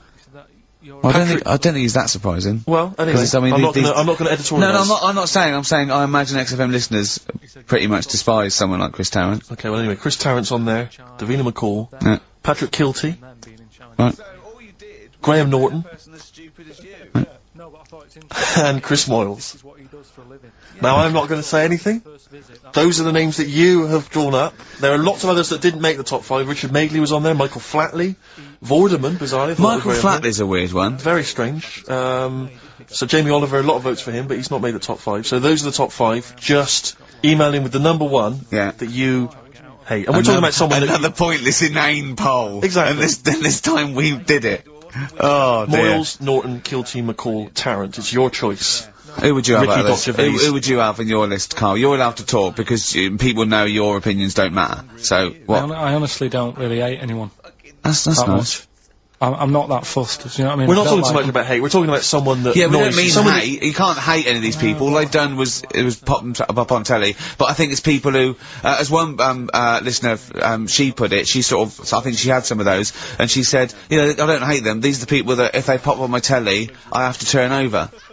You know what I mean? It's not, you don't hate them, you know. Well, sometimes it's not their fault. It's like Davina, right? I used to quite fancy her. And now, because she's always on the telly, it's like, I can't be dealing with her now. Sure. Right. But she's still the same presenter. It's just that I'm bored with it. Sure. You know what I mean? Yeah. So, I'm not getting involved in it. Okay. Do you know what I mean? Don't want to offend anyone. Let me just give the email address. But Ricky, let me just give the email address. I just said it, so look, talk over it. Okay, I'm gonna do Karl's top thing. Ricky.gervais@xfm.co.uk. That's also the email address for your answers to this week's Songs of Phrase. Play it again, Karl, if you would. Go on. Tell me why, tell me why, tell me why.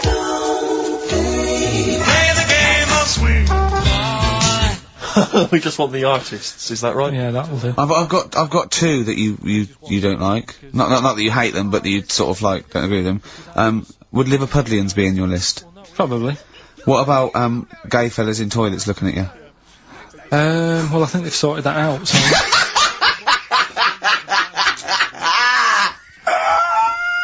One of the prizes this week in Karl's goodie bag features this song. Play it, Karl. The Monkeys. Pleasant Valley Sunday. God.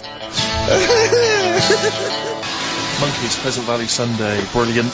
XFM 104.9, Karl Pilkington. This show is monkey heavy, isn't it? It is monkey heavy. Karl, if you were president, would you sort of make it compulsory to maybe have a little monkey? Everyone has a little monkey of their own? Little chimps out and out, old age pensioners? It's not a bad little, It's funny, you know, because there was, a story the other day, when I was looking for Monkey News.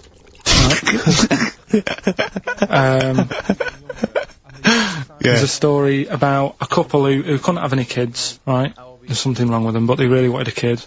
And they got some, dodgy email address where they could buy a baby online, right? It was someone who would have a kid, and you could buy it for $3,000 or something, right? Yeah. So anyway, they got one, they got picked, and they're like, brilliant, there's the money. Got the baby and everything, they were loving it. You know, playing with it and stuff. As it got older... Feeding it. It got airier.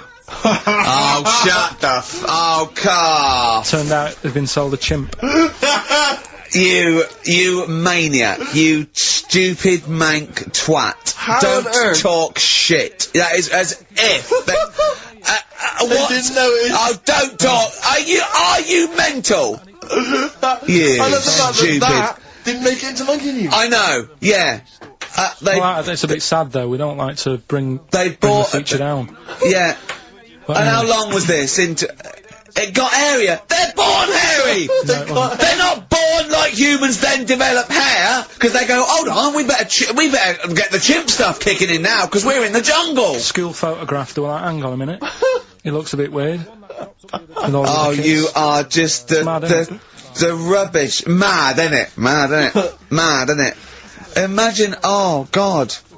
Just imagine if he was in charge. We did put him in charge of the country. Terrifying. Wouldn't that be amazing? Let him run the country. Just for a week. Or the mayor. What would you do if you were the president or the Lord Mayor of London or the Prime Minister Karl? I wouldn't do it like he's going to be offered it. It's a hypothetical question, Karl. No, but Suzanne was, alright, my missus, if you're a new listener. You keep her, sure. Yeah, help her. She was watching the news, trying to follow some heavy stuff. And I'm like, the weather? What? Do you know what I mean? I just was like bored and I was reading about that mouse that had an ear on its back and stuff like that. So she said, well, you take notice of this. Should be, you know what Ricky and Steve are like. They try to teach you stuff and you don't even want to learn. So to try and get me interested in it, she was like saying, what would you do if you're president and stuff? Yeah. And I can't be doing with any of it. What did you come up with? You must have. What did you come up with? Did you come up with anything? I had a little, the design of it, right? I said I'd have like red and blue, to sort of, do you know what I mean? Both sort of major sides into one. Yeah. Well, that's broken the back of it. That's a pretty good manifesto so far. Anything else? What's on the second page? I had like, KP looks after me. That would be the badges, would it? Yeah. That's good. I'm a KP nut. Yeah. KP looks after me. Yeah, brilliant. That's about as far as I went with it. What would you do? What about, policies, transport, crime, just law and order? Yeah, how would you deal with crime? What would your initial approach be? Would you introduce guns?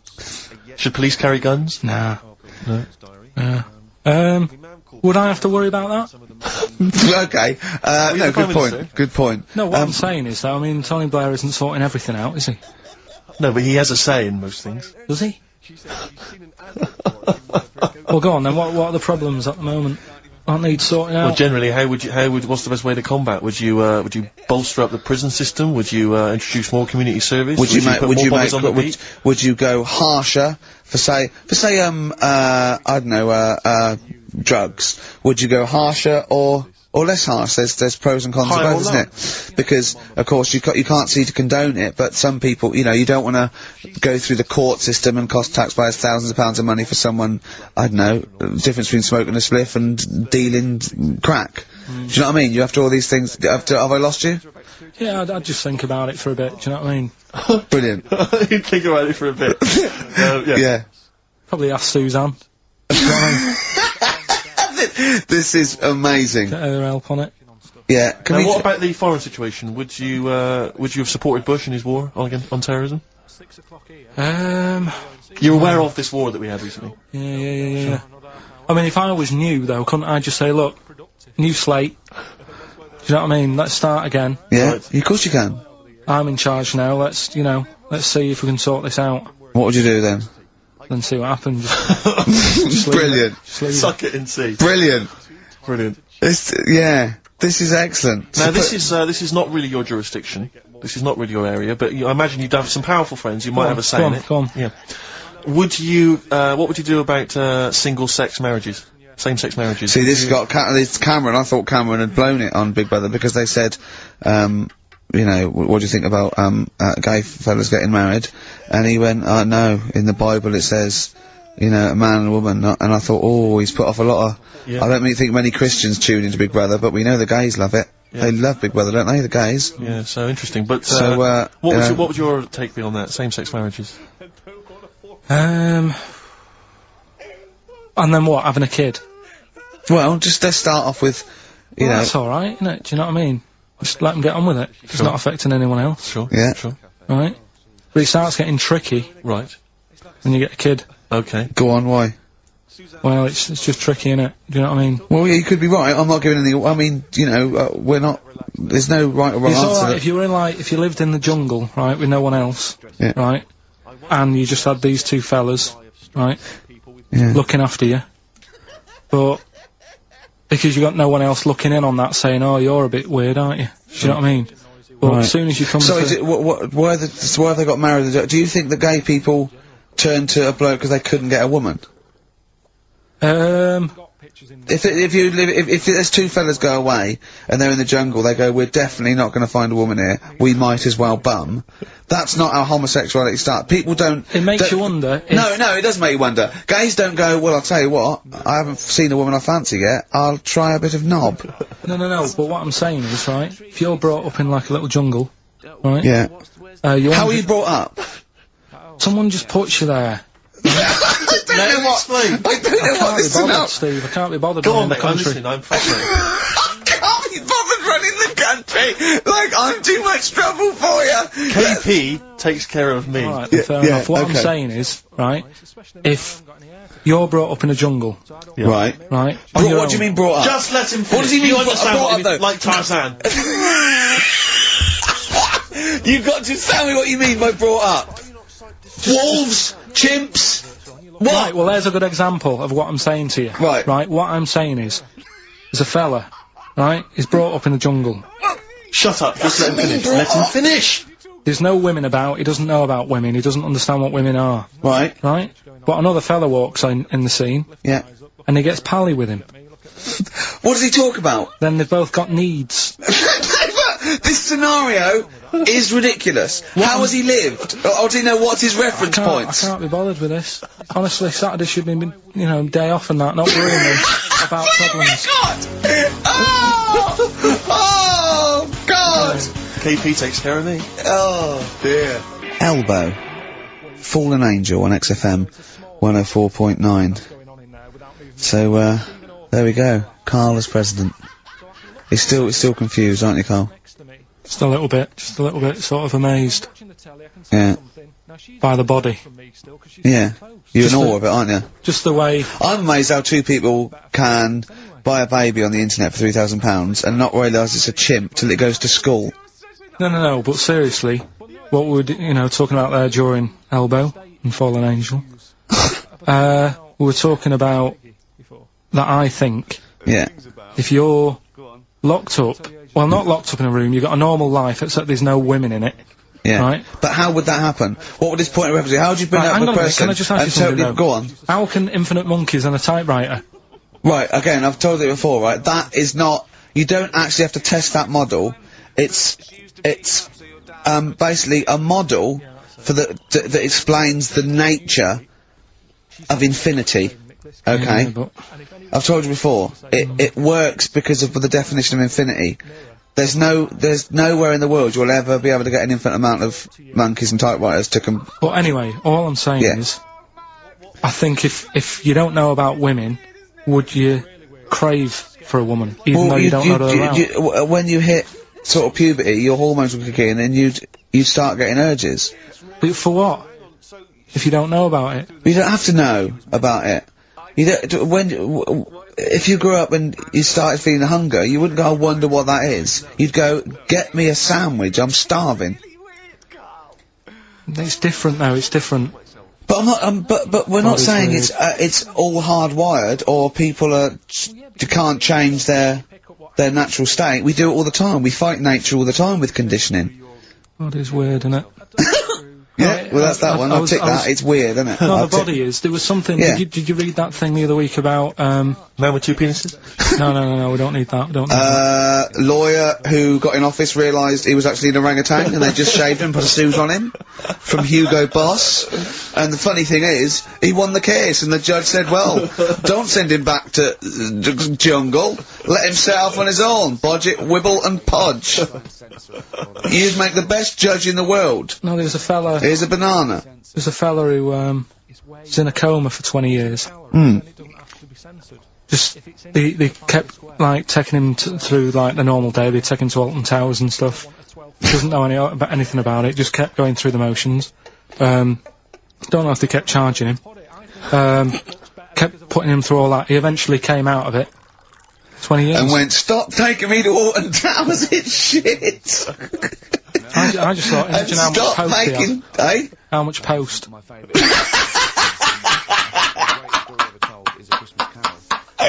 Oh, Did you read about that guy in the paper, Karl? He, sorry, on the internet. He in about, I think it was about 1984, 85, he had a terrible car accident. But this must be it. He went into a coma. This must be what he's talking about. Well, they didn't take him to Alton Towers. Of course they didn't. But you've got to try and decipher the truth from the conjecture, from the thing that I mean, don't forget, Karl says, realises that he's had a dream. He talks to Suzanne and goes, that was good, wasn't it, last night we were in the plane? She goes, no, that's a dream. He goes, oh yeah, where's my complex? You've got to, you know what I mean, I can now decipher what he's actually seen, what he's read. Well, go on, what did you... Well, I'm assuming it's the same guy. It is the same guy. It was a guy in some small American town, and he'd had a car crash, and he'd gone into a coma, and his wife had left him. She'd gone on with her life, because he'd been in a coma since then, and he had just woken up recently. Marriage wasn't working. Marriage wasn't working. He just wasn't paying enough attention. He actually she was pregnant at the time, and so now his daughter is basically the same age as he was when he went into the coma. And, he's just started coming around, he's just started making jokes. They said, how do you feel? He said, horny, which I thought was quite witty for a man who'd been in a coma for however many years. But anyway, yeah, so he's slowly trying to rebuild, what life he can. What do you make of that, though? Because the thing is that he's missed, imagine what he's missed, Karl. Imagine the music that he's missed, the Live TV Aid. programmes, Missed the Live news. Aid. Live Aid, He missed, Phil Collins playing in 2 continents in one day. Frankly, I'd be devastated if I discovered that. Missed Bros. Yeah. Yeah, so he doesn't, so he'd put on ripped jeans and they go, passe. They just have to send him a series of those, I Love 1986 Exactly. programmes with Kate Thornton filling him in on what he's Exactly. Peter Kay reminding him of space operas. Yeah, he remembers Richard Burton those. talking rubbish. Yeah. So, extraordinary though, isn't it, Karl, to think? No, obviously So, not. had he aged much? Because he hadn't had any problems or anything, no worries.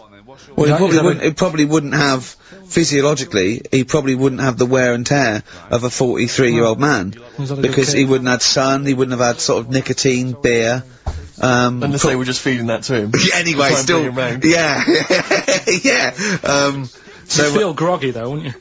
yeah, you might feel a bit groggy. Yeah. Well, he's not fully back to normal. I mean, there's some kind of residual brain damage. Yeah. But nevertheless, he can form sentences. He's got no real memory, so he can't remember a lot of things. It was just when I saw Carl, that. have you been in an accident?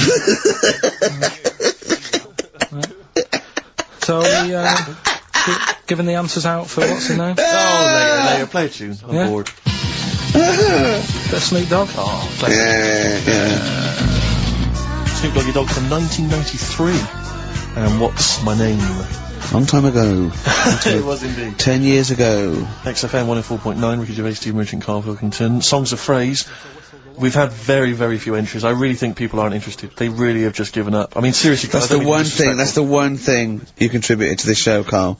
And it's the weak link, I think, link. in the chain. The missing link. Oh, do you reckon there is one, Karl? Do you reckon they'll ever find the missing link? Wandering around Manchester. Wait a minute, Karl. The stats then, let's have the answers, if we can. Right, it was, Well, specials. play it once more. Alright. Tell me why, tell me why, tell me why. Special. Yep. Jermaine Jackson. The game of swing. Right, it was, Play the Game of Love. I think that was Wayne Fontana and the Mindbenders. Right, you think, but you're not sure. Louis Armstrong was the, Don't Mean a Thing if it ain't got that swing. Yeah. And Queen, Don't Stop Me Now, We're Having a Good Time, and that. We're having a ball. We're having a ball. Yeah. Well, I mean, considering you yourself weren't entirely clear, I think it's only fair to give it to Paul Brown, who got some of the answers right. PB, you are getting those prizes. Well they are done, on their way They're to you winging their now. way to you. Okay, the stats are in for the XFM listener hate list. Some interesting results. Go on then. Reverse order. Okay, in 5th In place. 5th place, interesting, Davina McCall. Yeah, I think that's is a reflection of her being on telly all the time and running out of stuff and being a bit over the top and yeah. 4th position, Yeah. Christopher Tarrant. Okay, well, I mean that's I wouldn't have thought he's the favourite. There is Role a model joint of- go on. 2nd place. Go on. Graham Norton Yeah. is alongside in 2nd place. Patrick Kilty, which means Chris Moyles is the winner with an overwhelming vote. And I swear to God, I have not done anything to those stats. Yeah. That is exactly as they've come in off the email. We do not give our opinions on this. Do That not was the condone XFM listeners, but well done. Thumbs up, you all win a We're going prize. to play you some nice records because of that, aren't we? I reckon they'd sort of prefer some ads. Either's fine. Yeah. Feeder. Forget About Tomorrow. On XFM 104.9.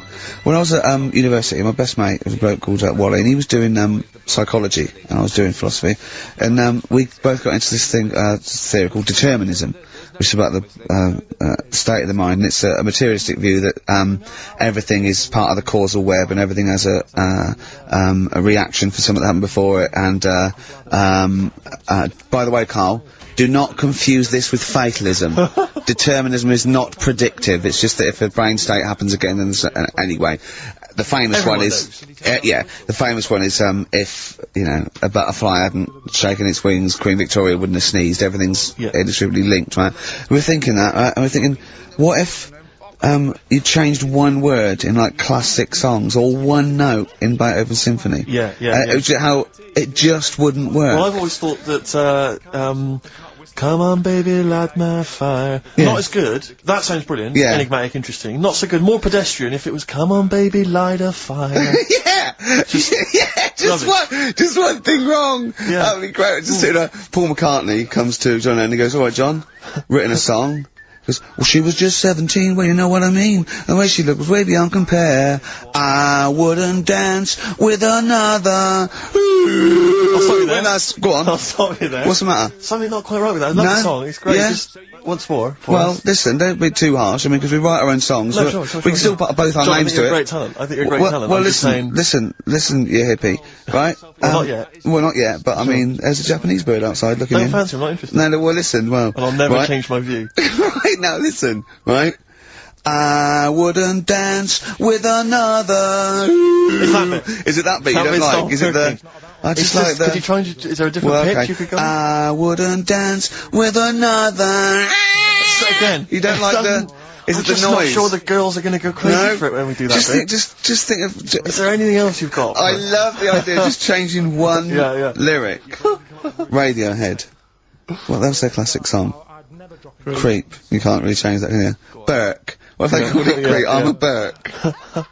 I'm a twat. I'm a knob. But don't worry about determinism, Karl. Just because it says we don't have a free will as such, you know, it's more an illusion. It's not whether we choose our choices, whether we can choose, you know, to choose our choices. He knows all this. But don't, as I say, do not confuse it with fatalism. It is non-predictive and does not change anything. I mean, the moral upshots are frightening because if we have no free will, then are we culpable for our actions? But again, it changes something because you've got to take people out of society that are at harm. Karl has often said that. You alright, Karl? Am I still the president? Yeah, go on! Yeah. No, I'm just asking, I'm not. Yeah, what would you do? What would you do about determinism? Change it. I'd have a day off. If you were president of America, would you ban guns? It's in the Constitution, everyone's allowed to have them. I don't know. I'd have to think about it.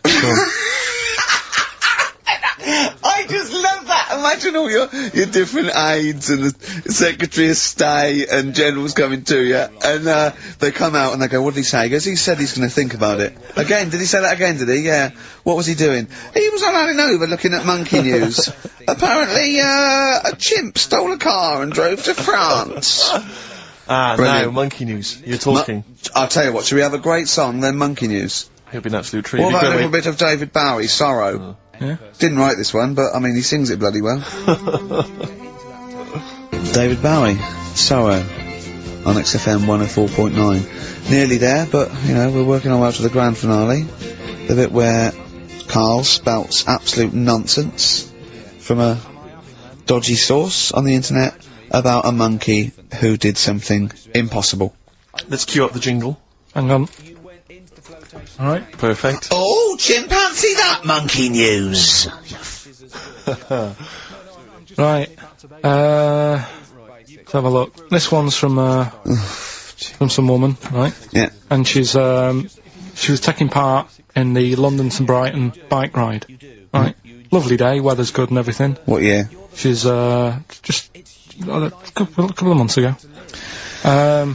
She's done all the training, right? Done all the training and stuff. Got a brand new bike for it, got a little puncher outfit and stuff, all set for the day, right? It's a nice day, she sets off, they all start pedalling and that on the way to Brighton, right? So she knows the route and that, got her little headphones on, cycling along.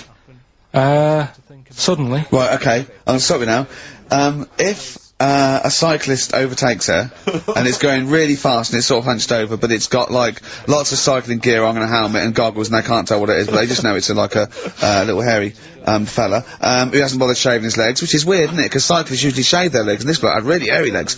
But, and it won, they gave it the medal, it won 3 years running, they gave it the key to the city, it had its own game show, and then someone said, hold on though, this fella's sort of hunched over, and he's only 3'5", and his arms are longer than his body, it's a chimp! If it goes anywhere near that, we're never doing it again. More monkey news next week. She's cycling along. So anyway, she's cycling along, right? And, this tricycle... I couldn't predict that! There's always one element you can never anticipate. Yeah!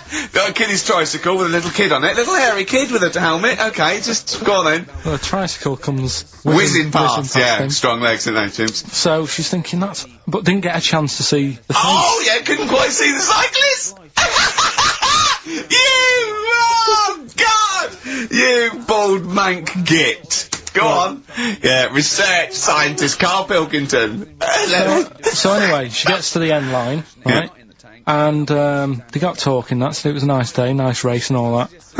So did you see, a little thing on a tricycle? Thing? Well, a person, surely, just a human. Did you see that? No. Did you see that bloke on the tricycle? So anyway, turns out... Yeah! Well, what did you say thing? Well, no, there's no suspicious. I mean, what did you say? Did you see that fellow on a tricycle? Anyway, so it turns out... Go on. It was a chimp. You're joking! Right. Well, Christ almighty, there you go. Unbelievable, and it was a chimp all along. So anyway, right, so the woman's like, we're never doing this again. checking out the news, right? There's nothing on it. She checks out XFM Monkey News. Right, okay, I'll I stop you don't there mention again. Right? If it turns out she does on the news, right, and the circus goes, we're looking for our chimp, it used to ride this tricycle, and it escaped with police chasing it. No. So she listened to XFM, see if I'd picked up on the story. Yeah, sure. I didn't have it and stuff. So she got in touch with the organisers of the London to Brighton bike ride, said, look, saw a little hairy fella. Why did she care? She wanted to know, she thought it was a bit odd. Well, Turns out why- it was a chimp. They weren't happy about it. Of course not. Because now the owner of the chimp wants to enter it into the Tour de France. No!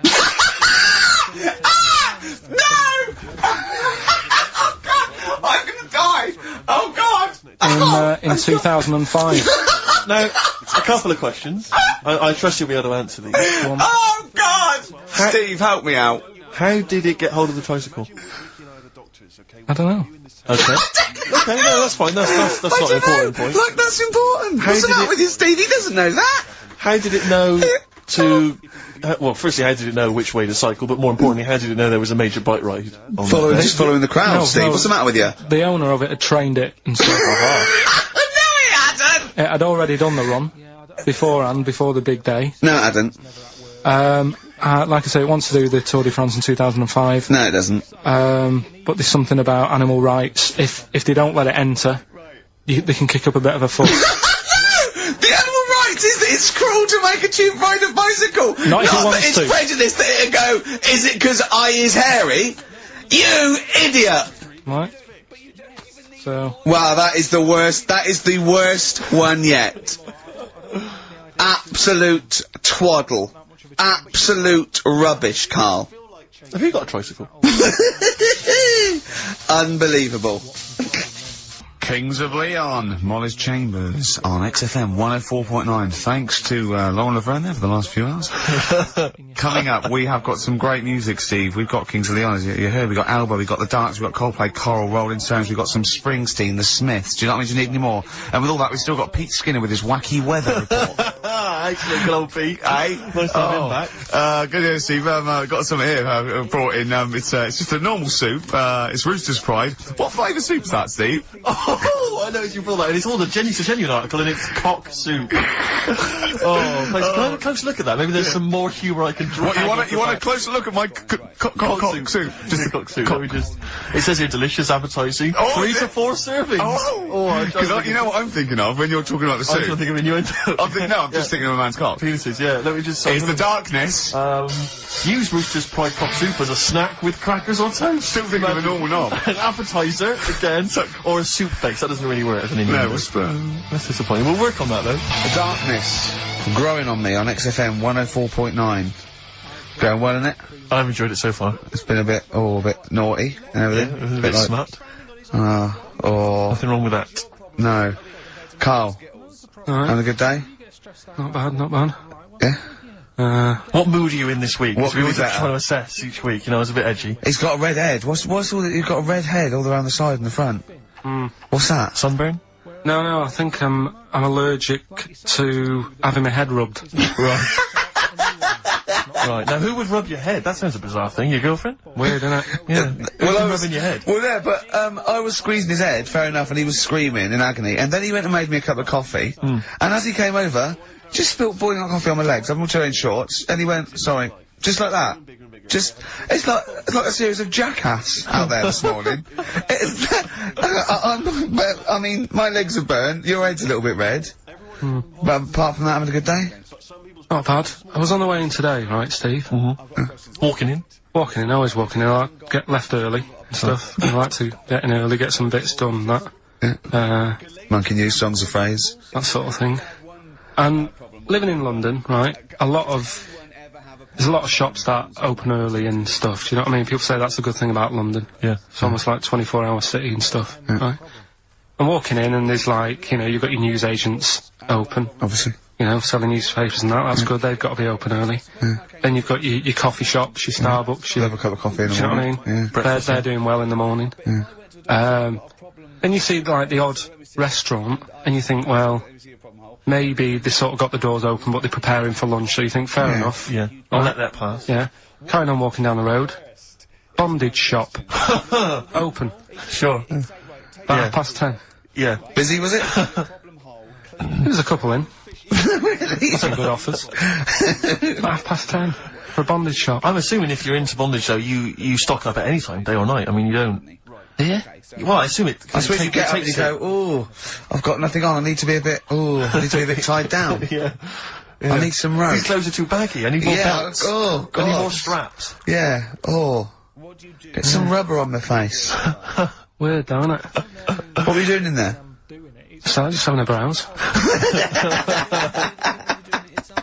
But, so a bit worried really, because the things that I've noticed this week like that's probably a little bit small. You've brought your soup in. I just found it out there. Sorry, yeah.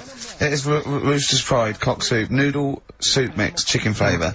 But I mean, do they not know that is obviously just going to be used on the Graham Norton show and Chris Tarrant when he's doing his show abroad? Yeah. I mean, do you know what I mean? How could they call it cock soup in this day and age? Don't keep saying it.